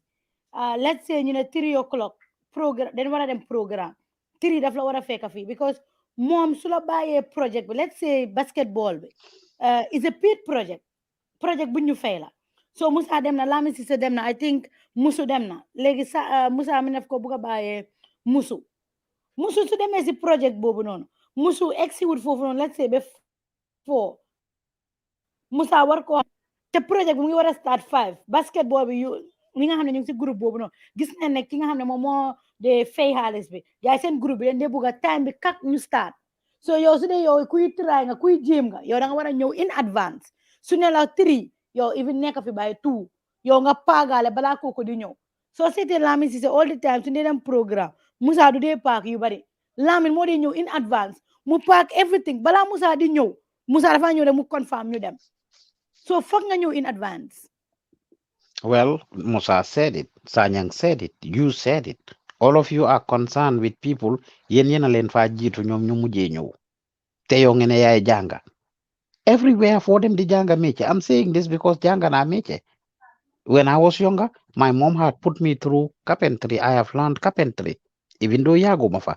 Janga na tailoring. Yaguma fa. But omba rek la daan def. So I omba ak yena yu ndaw yi ñëwee suma boss will not do it daf ñu ko jox ñun. Those are some of the things you start with. So ku nekk si yéen you start somewhere. So Aida mun na moo toog mu set up mu bàyyi nit ñu def. Fatou Samba at this minute mun naa ñàkk a liggéey weekend because she's done it for several years. Musa had sacrificed that much pour mu taxaw ne la yow defal nga def. Wala mu ñàkk a ñëw sax yéen ngeen def ko. And at the end of the month he still makes the same amount of money or more. But yow soo toogee ne da nga gis Aida si téléphone rek yow you judge that even su fekkee ne Aida dafa jël break sax dem toog si téléphone bi di wax. She has worked hard for it. Yow dang fa nekk pour jàng pour def liggéey defal sa liggéey without bàyyi xel li Aida di def. There is something called immunity. And boss da nga am privileges ak immunity. That's why their phones are connected to the internet. So Aida nekkee si phone bi use internet ngeen yow tamit da nga war am access to the internet office bi. Lamin Cissé connect yow it da nga war a connect. Sheriff connect yow it da nga war a connect. Do you know what they are doing? We are constantly communicating through our group in real time. In real time. We are constantly communicating through our messenger group. Somebody might be not here. And then mu send message ci group bi send audio bi baaxut waxal sa cameraman bi mu increase lightam message yu fa ngi send project carry I couldn't finish it. Can you finish it? Can this person do this? Can this person do that? We are constantly communicating. So you don't know what the people are doing. Yen ngeen ne da ngeen a challenge manager si li ñoo def wala li manager si di am da ngeen ko def. I am not saying they are perfect. And ñoom seen boppa seen shortcomings yi I've been talking about it. They are not nekkuñ seen yaay nekkuñ seen papa waruñ leen a yuuxu, but also they have expressed interest in how difficult it is to deal with some of you guys. Bés suñ dee def yenn action sax duñ ko dee tey because if there is a paid project that you are relying on our Gise or James or Lamin or Binta or Hadi to come and be part of ñu jox la seen word ngeen ne 3 o'clock the person is waiting or the people involved are waiting ñu ngi war a dem foofu yow ñëwuloo show up below the last minute. You are stressing the institution. Yaa ngi ko yokk stress. Whether Fatu is here or she's away. She doesn't want to get a phone call about a complaint. She doesn't. So sometimes some of the decisions that some of you take include, making decisions on your own, as Fatu said, ngeen arrange between yéen rek te involve leen office bi. Nit war a ñëw election ngoon yow nga xool ko ne ko kaay nga sutal ma si suba si kooku ñëw si suba suñ ko waxee mu ne oh man si suba laa ñëw tey kan moo tax nga ñëw si suba because Aissatou moo ne ma ñëw si suba bi.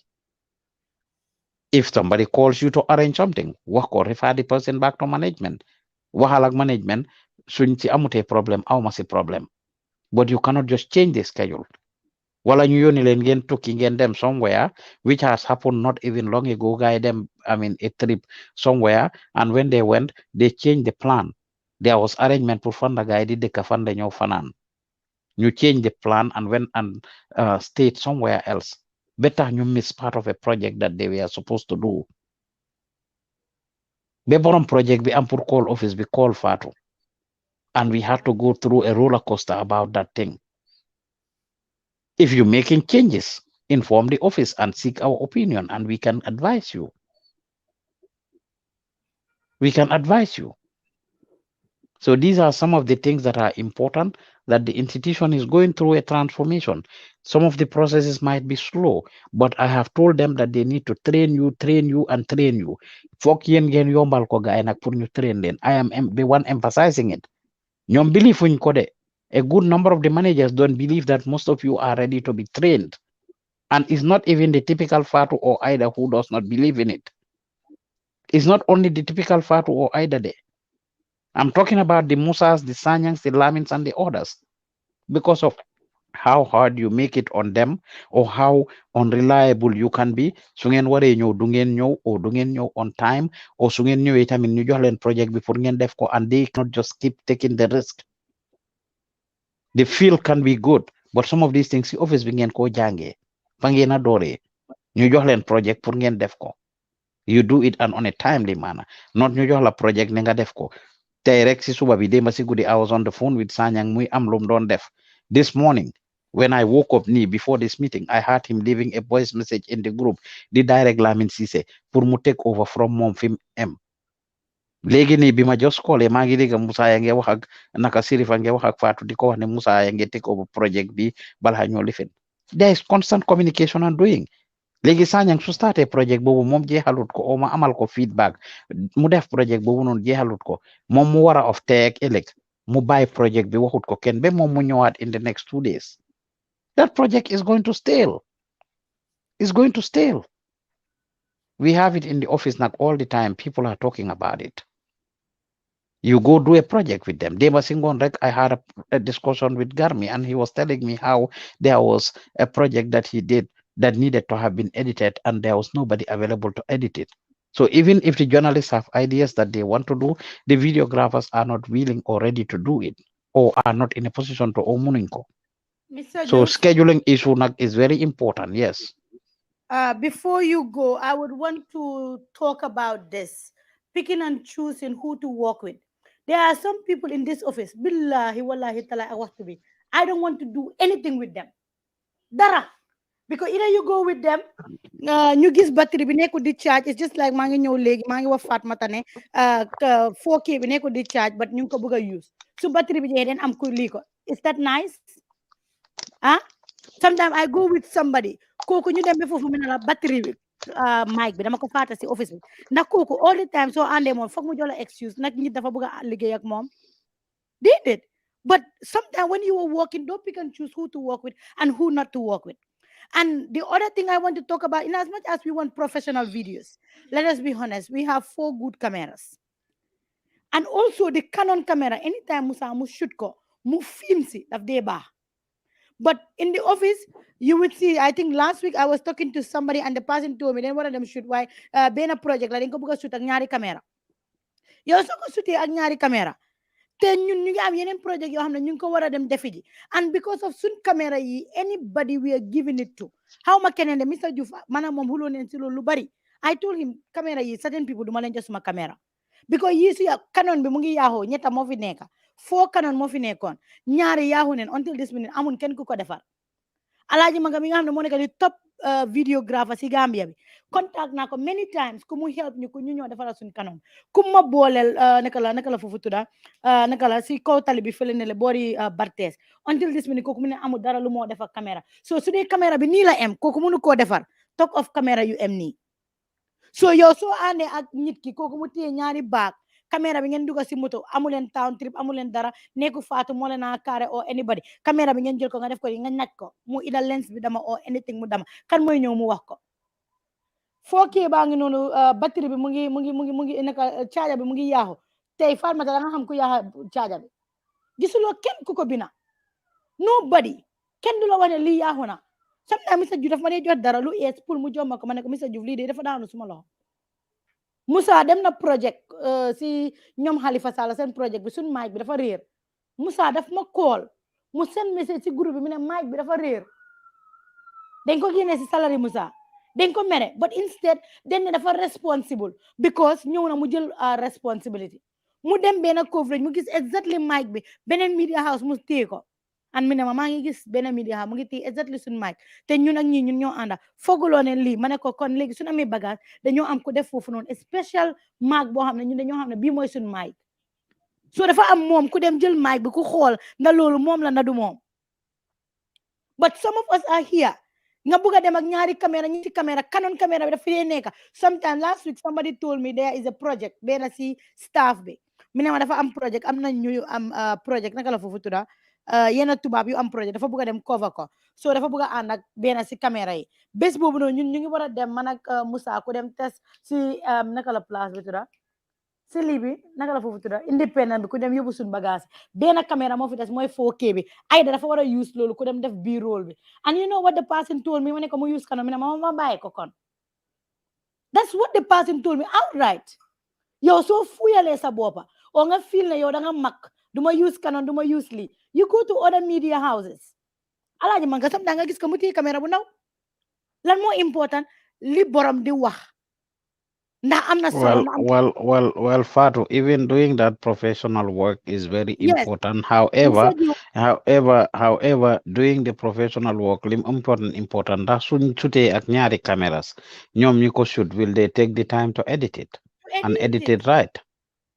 Will and they Mr. take the Diouf time? loolu boobu Because noonu ñu ngi am project editing with two living is cameras is difficult. and bu dul editing with two cameras waaye doo mun a jël caméra yooyu nga dem si lii soo leen ñëwee even ku copy ko daf dee nekk a problem and everything and I say it and I'm saying it again anybody that want to go to any program anybody mu wala ne dama bëgg a use 2 cameras or dama bëgg a use 3 cameras or 4 cameras ñëwal si man nga ne ma den bëgg a yóbbu 3 cameras or 4 cameras Musa shoot na fi man ak Baba Jah sun project bi benn caméra la Musa use billahi wallahi taala ak waxtu bi when Aida mu gis video bi Aida mi ne Musa da nga sutee 3 caméra ba jël si gannaaw Musa only shoot with 1 camera I was there suma interview be Baba Jah you know what Musa did buñ paree interview bi yëpp dafa jëlaat benn caméra bi benn bi the same caméra buñ toog man a Baba Jah nii leen toog buñ paree mu jël caméra bi mu jël ma man maa ngi wax di def nii di manière mu ne ma defal nii defal nii mu ne Baba Jah waxal nga def nii Baba Jah pare mu def loolu ñu jógaat moom Musa mu dem si suñ gannaaw mu vidéo ñi ñun ñu ngi waxtaan mu jël ñu suñ gannaaw mu parewaat mu egg si kaw something lu mel ni taax noonu mu taxafu mu jëlee ñu from that angle soo seetaanee vidéo bi da nga ne this is the best video nga fa ne ñaata caméra la jël te fekk benn caméra la jël so sometimes yow video yow journalist bi I yow have taught videographer waxee people. loolu naka la journalist bi waxee loolu wax ko and the other one I want to talk about last moo nekk sunu wireless bi people are connected to our internet I told everybody here and I'm saying it because I am live so they criminal la I am more criminal than anybody in this office su dee bandi la man bandi la su dee naka la good girl la ñun tam am nañ experience ñun it am nañ experience internet office bi some people connected to the internet and sometimes when I ask but I mean dama indi suma wireless or dama indi li sometimes I just leave you because ñaari yoon dama ko bañ ba screenshot do you know that the router anytime people connect daf la dee wax the amount of people ñu connect si router do you all know that yes and also if I go to Q cell if I tell them checkal ma sun internet bi ñan ñoo si connect den la ko wax so I am appealing lu ndaw daf dee tax doo am opportunity boo war a am lu ndaw daf dee tax doo am opportunity Aida is my assistant but all the time I say this I love Musa to the bone Aida man ak moom léegi nekkatun assistant ak naka la colleague we are family suma kër sax suma amee project ma bëgg ku ma ko defal ay dafa wane ne xam naa ne danga dee liggéey torop indi sa yére yi dinaa la ko fóotal Musa passionately dama toog ma ne ko Musa no defal ma li because anything lu mu bugg a def daf laa wax sometimes last 2 weeks ago bu ñoo dem si gaamo bi dama ñëw si office bi beta everybody but fekk Musa send na ma message dama dugg si office bi Hazari is here Musa ak freenam ñoo fi nekk freenam bi was a former colleague in the office naka la kooku tudda wati sax Bob si guddi around 10 or 11 dama ñëw fii ma fekk Musa ak kooku ñu ngi toog ma dem si suma message si ma gis Musa mu ne ma right now I am doing this but one of my colleagues want to come for me to help him with something and ma ñëw rek ma fekk ko fi and loolu was what I think on a Saturday or on a Sunday te man bés boobu noonu waruma dem waruma ñëw liggéey bés boobu waruma ñëw liggéey and Saturday la woon si guddi but dama ñëw rek ma juus si sometimes Mr. Diouf moo dee wax koolal ñiti balaa ngaa dem ma ne ko déedéet dama dem ku ma xool because den ma bàyyee office so maa ngi appeal to all of you guys sometimes nga ñëw barki démba maa ngi ñëw si monde bi naka si studio bi fu ñiti di dee toogu bi dafa am yére buñ ko dee solal noonu lañ ko bàyyi nobody put yére bi ñëpp noonu lañ ko xoolee sometimes nga gis nit moo war a am kan noonu la moo teg bàyyee loolu yow yaay am gan dama nga fompa table gan bi yow la moo xool accountable so nen make institution bi suñ boss ñu liggéey nen si ay place boss yi du dee def dara I have been to many institutions yoo xam ne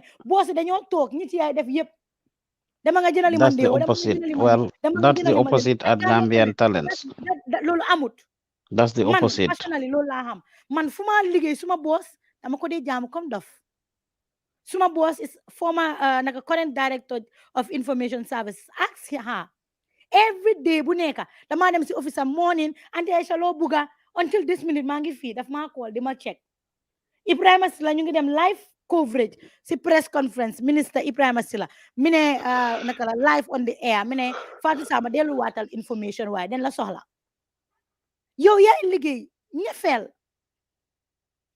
but man I cannot understand and every day dama ko dee wax Mr. Diouf and I'm saying this on air dama ko dee wax bàyyi internship bi last week maa ngi am ak moom issue somebody koo xam ne mu ne dafa bëgg a internship every day daf ma dee call sa sister sa affaire daf ma ne sister dama la bëgg a maa ngi apply waaye gars yi call abun ma Mr. Diouf mu ne answer ko suma message bi yëpp message am la dima maa ngi ko wax Aïssatou Diallo ma ne ko duma ko uyu benn you give them opportunity ñu ñëw fàtte and everything some of us before ñu ñëw fii every day dinañ call at Gambian Talents amul friend amul family I have brothers yoo xam ne liggéeyun te ñoo ma daa wax man ñoo ma daa wax I have raka yoo xam ne ñu ngi jaay school until this minute amul liggéey some of us ñu ngi am ay brothers ñu ngi am ay sisters yoo xam ne man suma sisters ñu ngi am liggéey ñu ngi am seen own business na den ma employ na den ma utal déedéet Yeah, so yéen so ngi ñëw si koo xam ne moom it mu ngi am mbooka jël leen opportunity bi make hay while the sun shine ay dake bi mu ngi am business am fu mu ko dee project fu mu ko dee promote si Gambian Talents page bi la ko dee connect di ko so promote barki dee that, ma maa ngi screen share vidéo boo xam ne yére nit daf ma ko may ma dugal ko si page 54,000 people ñoo ko seetaan balaa ma koo xam right now ma dem gis vidéo bi 59,000 balaa ma koo xam right now ma check ko 71,000 kooku noonu mi ne ma am ma mayati la leneen because am na ay customer démba moo paak mu ma indil benn outfit mu ngi ko jox somebody kooku jox ko Aïcha mu ngi noonu yére bi maa ngi ko teg suma biir moto so liggéey leen so leen toogee da ngeen feel confident I'm telling you da nga dem beneen office da nga am ku startati fresh because loo am knowledge soo eegee si kaw ñiti den laa wàcce si suuf I know of a colleague ku daan liggéey Gambian Talents dem na benn media house bu mag si Gambia mu ngi liggéey because of knowledge bu mu am fii feel na mu ngi mun and everything and I love the person lan la ma call mi ne ma dégga Fatou Sama ma ne ko naa mi ne ma maa ngi fii waaye ñii den ma dee soxoree because kan mooy bugga yow nga ñëw léegi nga ñëw nekk si seen kaw so yaa ngi fii yaa ngi climb the ladder nanka ba nga éega foo bugga dégga so try leen waaye tey nga ñëw ëllëg doo ñëw thank you, no Fatou. Thank you. I just want to finally talk say the equipments and how important they are. I would appreciate to ngeen ko take advantage of. Just this morning, Bima Jogeni Mangi gives a message sent to the group by Lamin Sise about a charger that is spoiled. These chargers, Fatou and them told me, luñ ma wax dama ko jënda yónnee ko. Barki démba laa jógee yónnee awaat bagage si container barki démba niki tey si Wednesday bi la fi container bi war a jógee it should leave here today. You can show them the pictures I just sent on the Buga Gambia. I just sent pictures there. 8 different computers, 2 Mac laptops, Mac computers, iMacs, and 6 other computers is what I put in that container. You guys can look at it. I just sent a message. 8 computers. In the next couple of months, dinañ exi fofu. It's not easy. And it's not okay for me to be going buying all of these things. Those chargers, when I was told, in fact, ki indiwale charger wo mugi just exi America Demba lama call Demba. He was in Gambia for 2 months.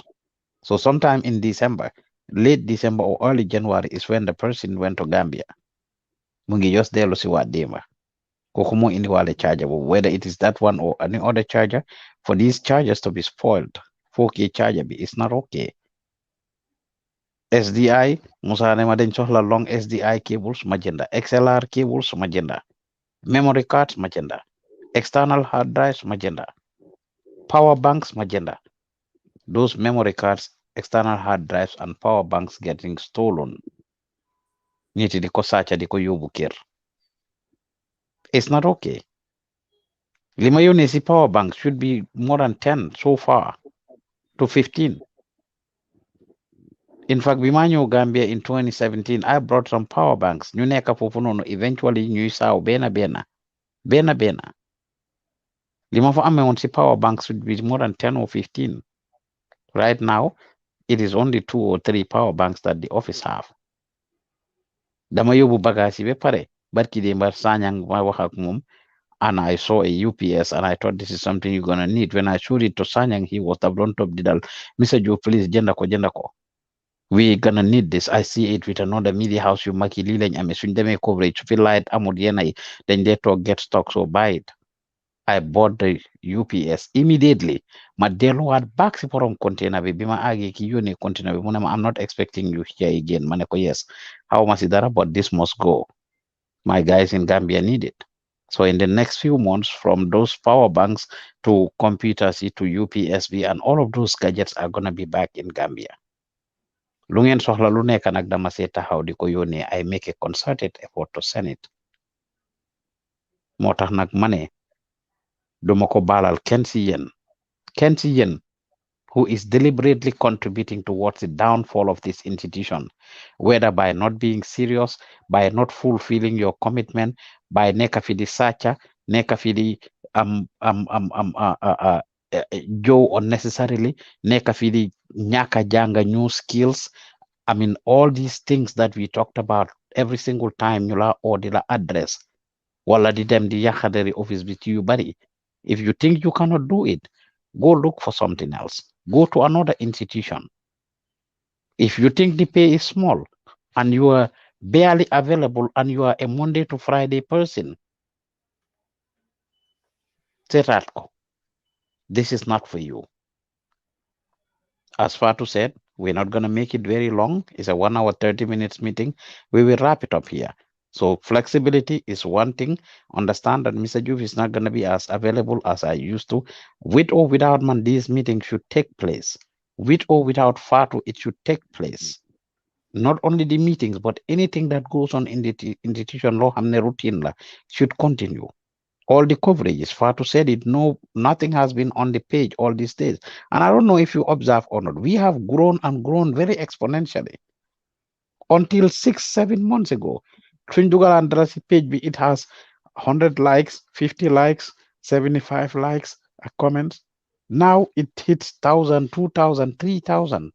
This is the moment for you guys to know the same time. Lan la unity hame, duga si biir dëkk bi, duga everywhere. We are all over the place. You cannot be here and be sitting down and be redundant. At the end of the month, people are going to be judged by projects in depth. So not only ne ñëw naa fi suba bengoon, I've said it last week, Fatou ngi amee bugam wax na leen ko. Ku nekk si yéen, any project you do every day, make sure you send that message to Fatou to tell her. Because every day, that is what we are going to consider to determine what we give to people. So it's not ne ñëw naa si office bi rek de, oh man maa ngi fi every day dama dee ñëw suba duma fi jógee ba ay 3 o'clock, 5 o'clock, 7 o'clock. It doesn't matter if you are here until that day. If you work 6 days and you don't deliver, if you don't have any project to show for it, you are better off sitting at home. You are better off sitting at home. People are going to be given incentives, promotions, salaries, salary increments, whatever, bonuses based on your input and not the other way around. So we will wrap it up at that, and we will allow you to ask questions or give suggestions, comments, and feedbacks on all the things that we have said, or you have any other issue that you want to talk about. We are always open to it. But we have to set standards and make certain decisions at some point just because of the way things are going. And like I said, believe it or not, changes we happen for overbury. And there are a lot of great things that are coming your way. 8 computers yi ma yónni ni su ñëwee is going to change a lot of things. Gis ngeen furniture yi ñu am bu yàggut, how the Gillen family supported us to change it. There are a lot of things on the way, and Gambian Talent is a place of opportunity. And by taxiru tuuti, you can make it. In fact, when we said we were going to hire 5 people or 6 people, we indeed did so. We haven't still announced it because we were talking to people. We have wrapped up, that even almost. There are 2 people we are going to hire and we end up changing our mind. And 1 person almost didn't get it too because they are insisting and started to change immediately. We've already made a decision to empower the person, to hire the person, to bring on board the person. And the next minute they started showing attitude and certain things. Moilulu. And we didn't end up hiring the person. mu xañ boppam opportunity. So sometimes you might be very close to being hired, being promoted, being given bonuses, being given opportunities, and you decide to sit home. You decide to quit. You decide to change your mind.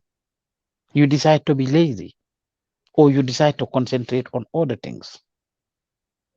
So we are not forcing anybody. If you think you cannot do it, you can quit.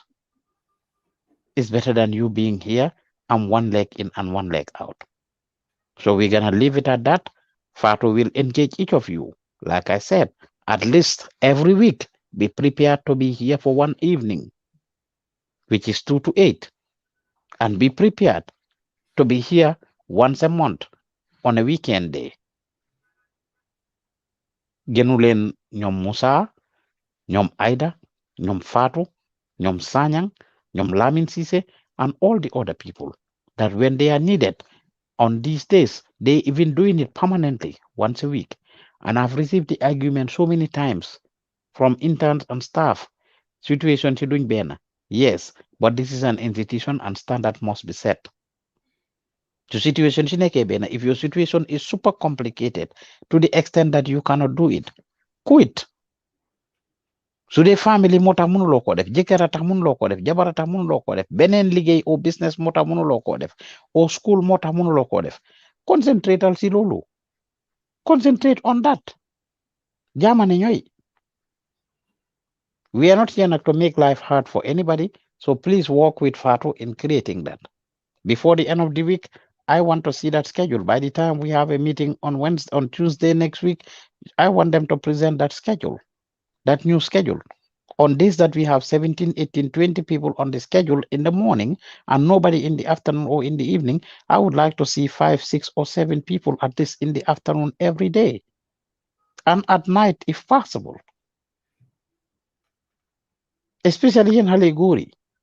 This is a big moment for you to learn different skills and be able to do different things by being available in the evening or at night. We've said it multiple times. This is the time to enforce it. If any of you is refusing to, then so be it. Media is not for you. So we open the floor for comments, suggestions, contributions, or questions.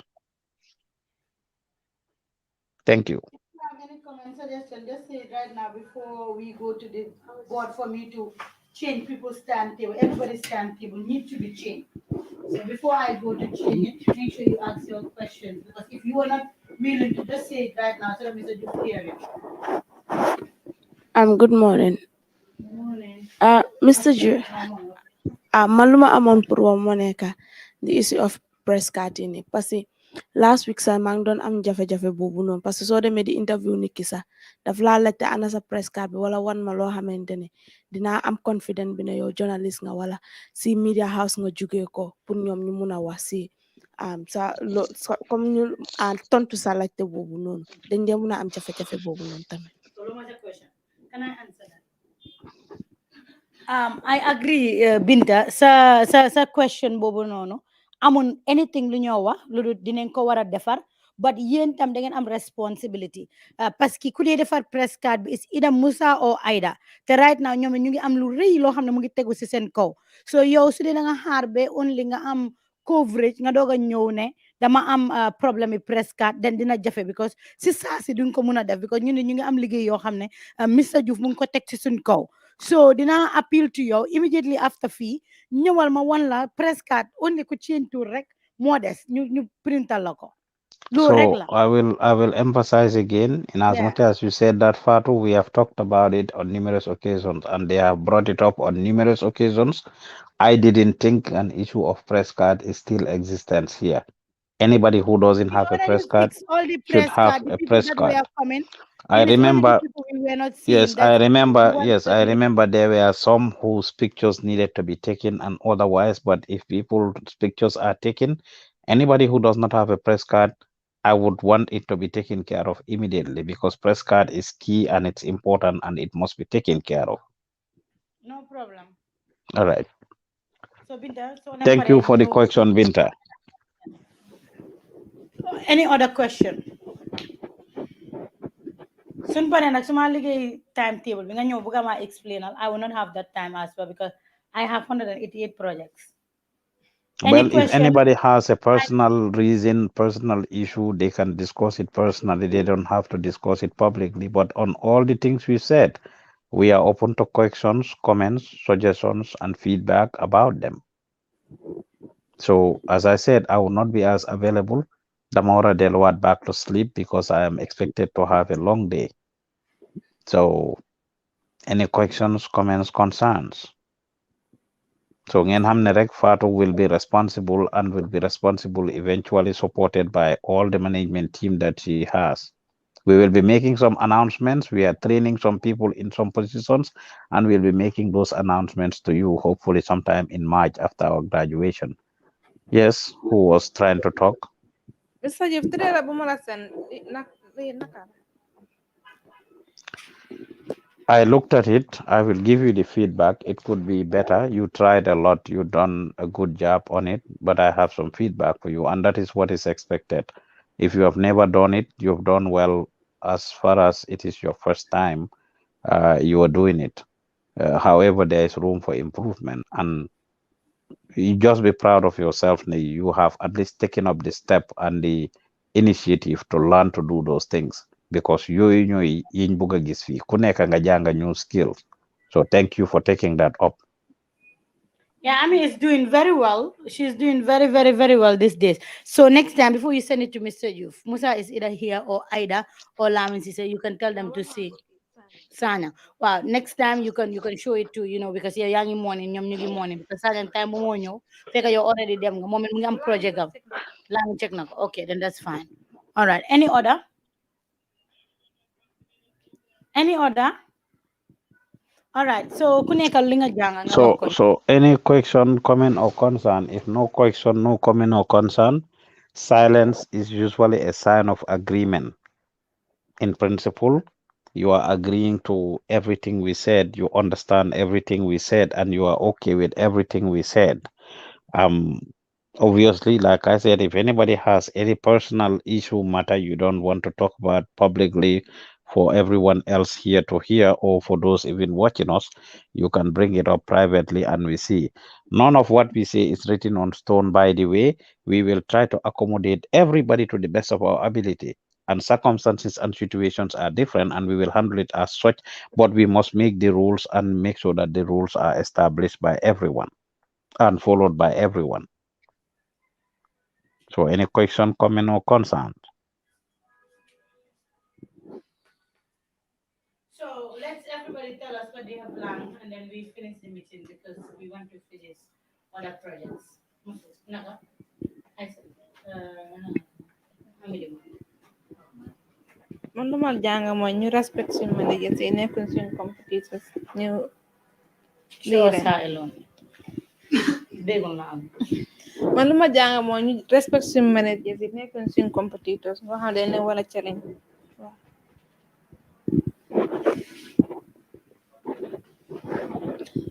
Good morning. Man lu ma jàng moo nekk ne we should be ready to learn new skills. Ba pare tamit ñu am room for improvement as well. Ñu déglu suñ managers yi if we are not doing right, suñu advice yi tamit ñu take those advice. All right, because she spoke, so I remembered something. So I'm a project. Let's say I'm somebody ko buga interview. Nga dem nga arrange ak mom ne ko okay nañ ko def samedi te yow arrange lo a camera person, then di nga gis ne lol dina la affect because let's say for instance koku tam amna yenen soxla koku du mëna baye soxla yoy. So bala nga confirm ak ko anybody demal, let's say Aïssatou Touré nga buga mu female la or Ami Diba nga buga mu female la. Ami Diba morning la fi di nekk be afternoon. Léegi yow da nga wax Ami ban time nga fa ne ma arrange ak artiste bi ndax bés bi yow doo am coverage, if not soo ko defutee rek dina affect li nga xam ne moom moo nekk di go on. And not everybody soo leen demee ko film ngeen filmé si biir néeg, sometimes ñeena yi suñu dee dem dañ dee tayal a yóbbu light si, sometimes ñeena yi suñu dee dem dañ dee tayal ku wax ne ok dama naka ki nga interview dafa laa ne light bi nga teg suma kaw buti dafa fees, mu ngi naa toog si biti ngeen am clear environment. Waaye kooku néegam bi dafa nice nga bëgg a defee interview bi si biir néeg bi at the end of the day mun na laa affect sa liggéey bi du rafet te kooku su toogee mu seetaan bi dafa sa vidéo bi clear wul beneen media house fii la ma interview waaye boobu ba sax moo gën because kooku dafa yóbbu ay lights yu mag so enough project foog nga sacrifice ku nga yóbbu bagage soo bëggutee yóbbu all of those things defee ko si biti balaa ngaa dem checkal sa memory card playal naka la memory card sa su nekkee si biir still pressal play nga gis ne play na memory card bi format ko balaa ngaa dem because sometimes ñiti ñu dem ba si grand bi ñu call si ofi baalale ma dama fàtte memory card daf dee happen all the time so yooyu yëpp confirm leen ko. Good morning. Yeah, what I have to say is for us to work together and understand each other. Work together in what sense? I say, you're definitely for journalism. You're me. You have to break it down. People don't understand. People are watching. So when you work together, you should give examples. Our meeting is open so that people can also learn from you guys. Yeah, work together is just a work together. No. We work as a colleague. Mm-hmm. Yeah.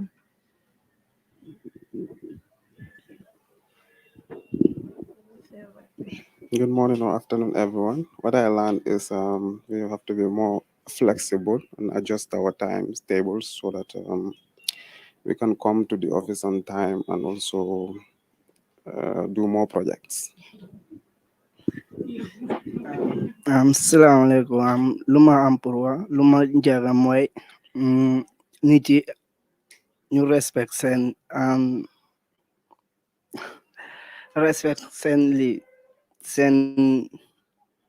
how to call it.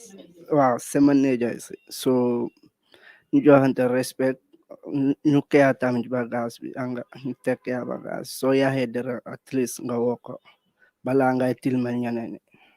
So You know, I want to say this right before the next person talk. Can you guys hear me? Yes. Genuinely, Hamlin and Sen managers are concerned, and they said this to me. The message of is gonna be very hard for you run this institution without you. And I said, why? They said because of how difficult it is. You have brought in so much into this place. Basically, ye multinyale danga ya niti fi. Because lu xew, you sit us down, you sit them down, you talk, yenay nga jox guy diga suñ ko, guy even when they creating stuff, te mu óor leen ni they are creating it, or they lie against us, and you still empower them.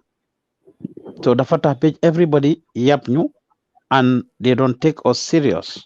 And I said, I don't do that for any reason. That is what I know, and that is the protocol that I would like to see continue. Nekuma bossy bena bopa, bena nopa, for Fatu Samba to just come and tell me something about Ibrahim Ajata, and I believe what Fatu Samba tells me. Or for Ibrahim Sanyang to tell me something about Mohamed Bay Garmi, Magom Lima Sanyangwa, or for Musa Jata to tell me something about Aissatou Khalif, and I believe that. I will call Aissatou Khalif, call Musa, for when you talk Malajlen, ñoom ñaar yëpp ñu explain, and then I'll make an independent analysis and judgment, and that has the same trend I expect to continue with everybody. But with time, everybody or a lot of people, man suma boppa am na ñoo xam ne just because I apply this principle, some people ñu ngi commencé di ma yep man suma boppa, and we are not taking some of my words serious. And here, nobody is gonna be here and be ungovernable. So I wanted to say that your managers are concerned. Ne du ngeen leen déglu, and they cannot run this institution. You will not listen to them. I would appeal to all of you to please prove them wrong. That in fact they can do their job, and you will not be an obstacle to them doing their jobs. Du ngeen leen help, du ngeen leen lifin. Some of them because of English language. It's not their mother tongue, as we say, and it wasn't considered to hire them or empower them or tax ñu jox leen position.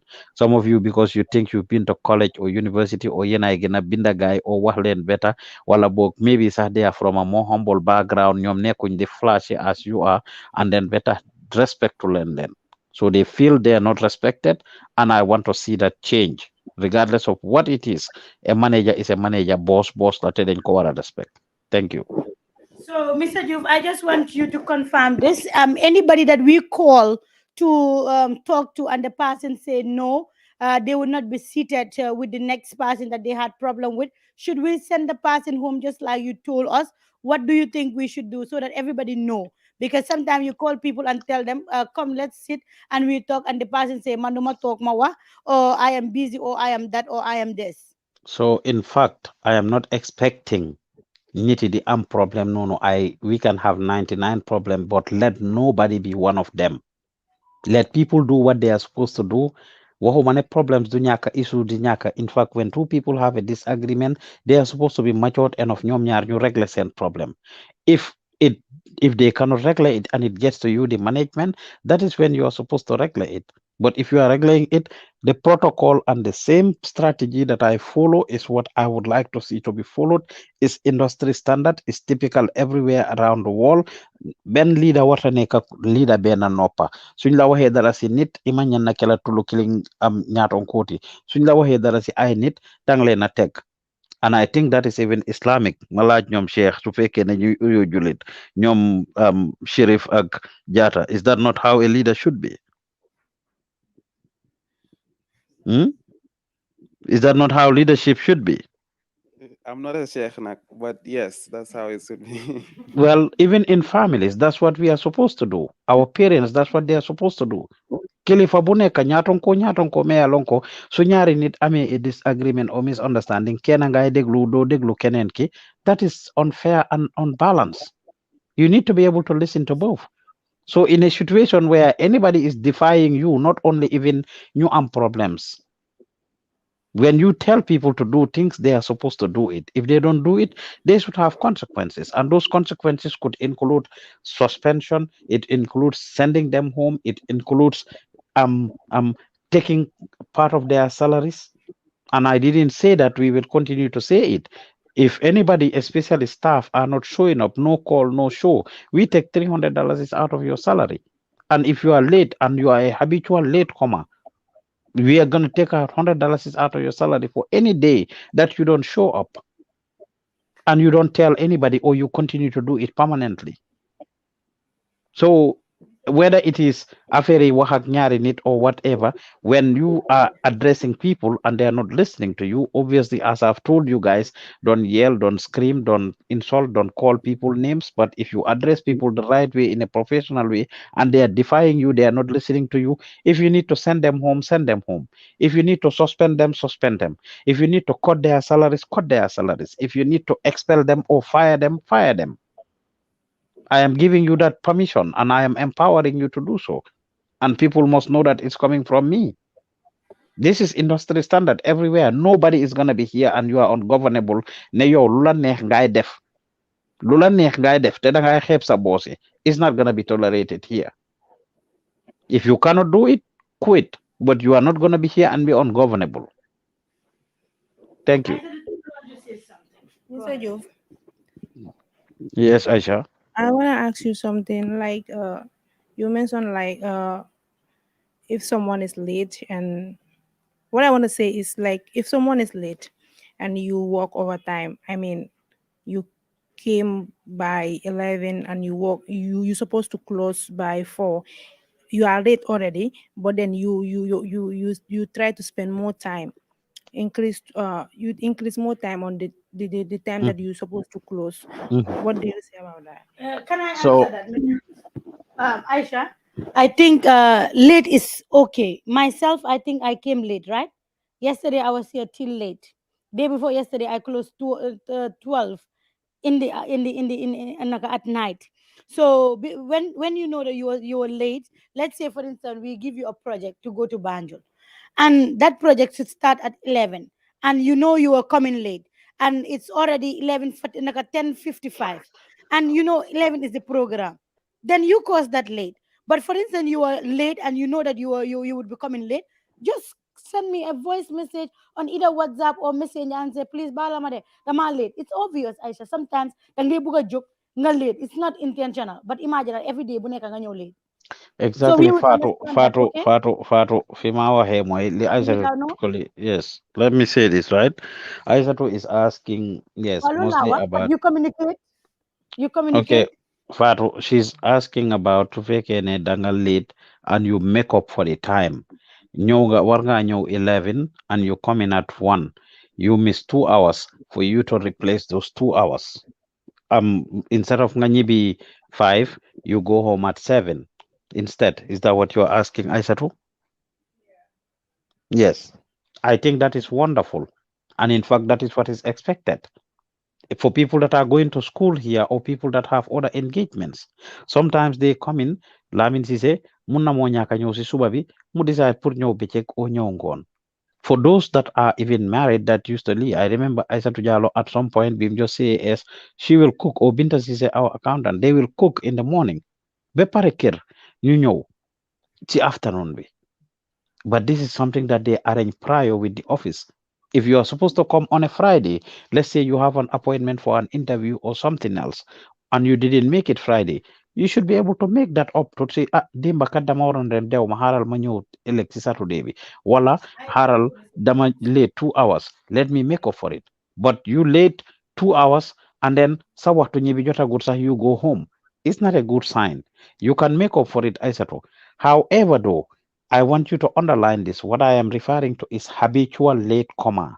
Habitual late comer or habitual absentee. Ko hamne wala mome ya lonko yake adoleti. Danko def ada. Every week, dinga late 2-3 days. Consistently. Waxuma nga toog 1 month, 2 months de nga late si benn yoon ñaari yoon. That is understandable. Kenn du la dog fu loolu. Waaye soo ko defee a habit, every week, evidently, the book is going to be ruled. We have people we are training who, by a certain time, they will rule the book. So, in a book, because every time you are late for funono, then la dog because it's habitual. So, the motor problem la deka nga finger deka hamga fa. If it takes you 1 hour 30 minutes to get a car, leave your house 1 hour 30 minutes before. If it takes you 3 hours, leave your house 3 hours before. Occasionally, nak issues munna am ga late, but so fake every week is consistent. That's what I'm talking about.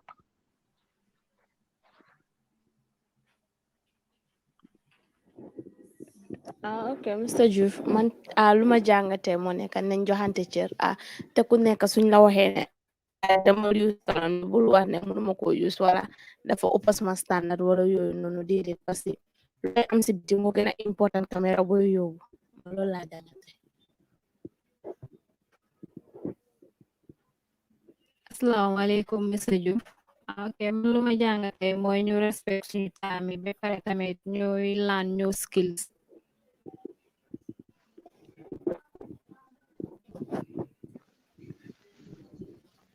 Okay, good afternoon, Mr. Diouf. Okay, what I have learned today that is we should try and report whenever a gadget gets spoiled. So we should try and report. Thank you.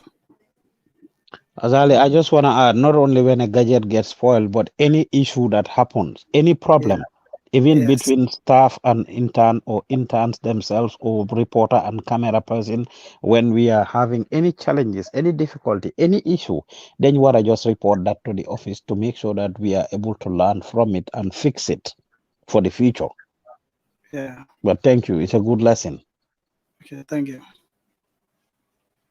Give the camera woman until yeah, Well, whoever is behind the camera today has done a good job with the image and the audio. It's Her image is good and her video is good too. You have to pull yourself. Go and sit down.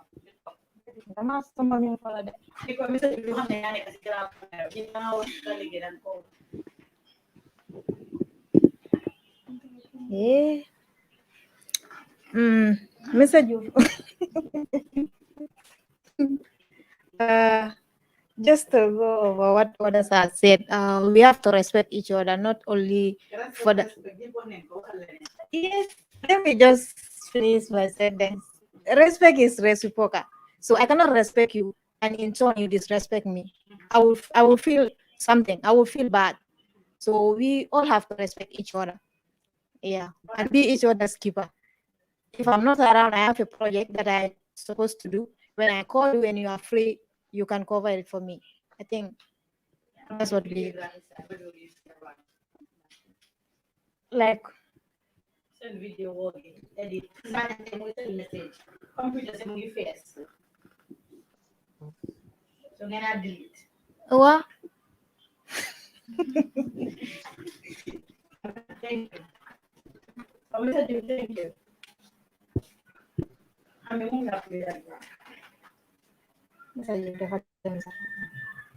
Okay, thank you.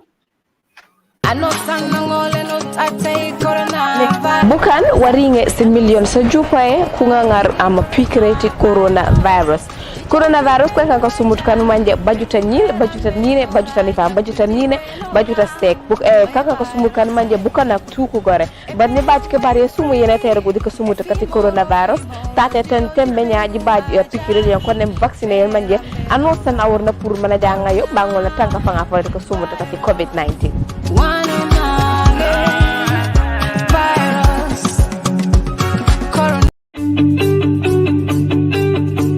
If you want to receive monies from UK, Europe, USA, Canada, Switzerland, and the rest of the world, Supersonic's money transfer has got you covered. With the largest payout network in the Gambia, you can now receive your monies anywhere you are, from Kartong to Koina, with less hassle.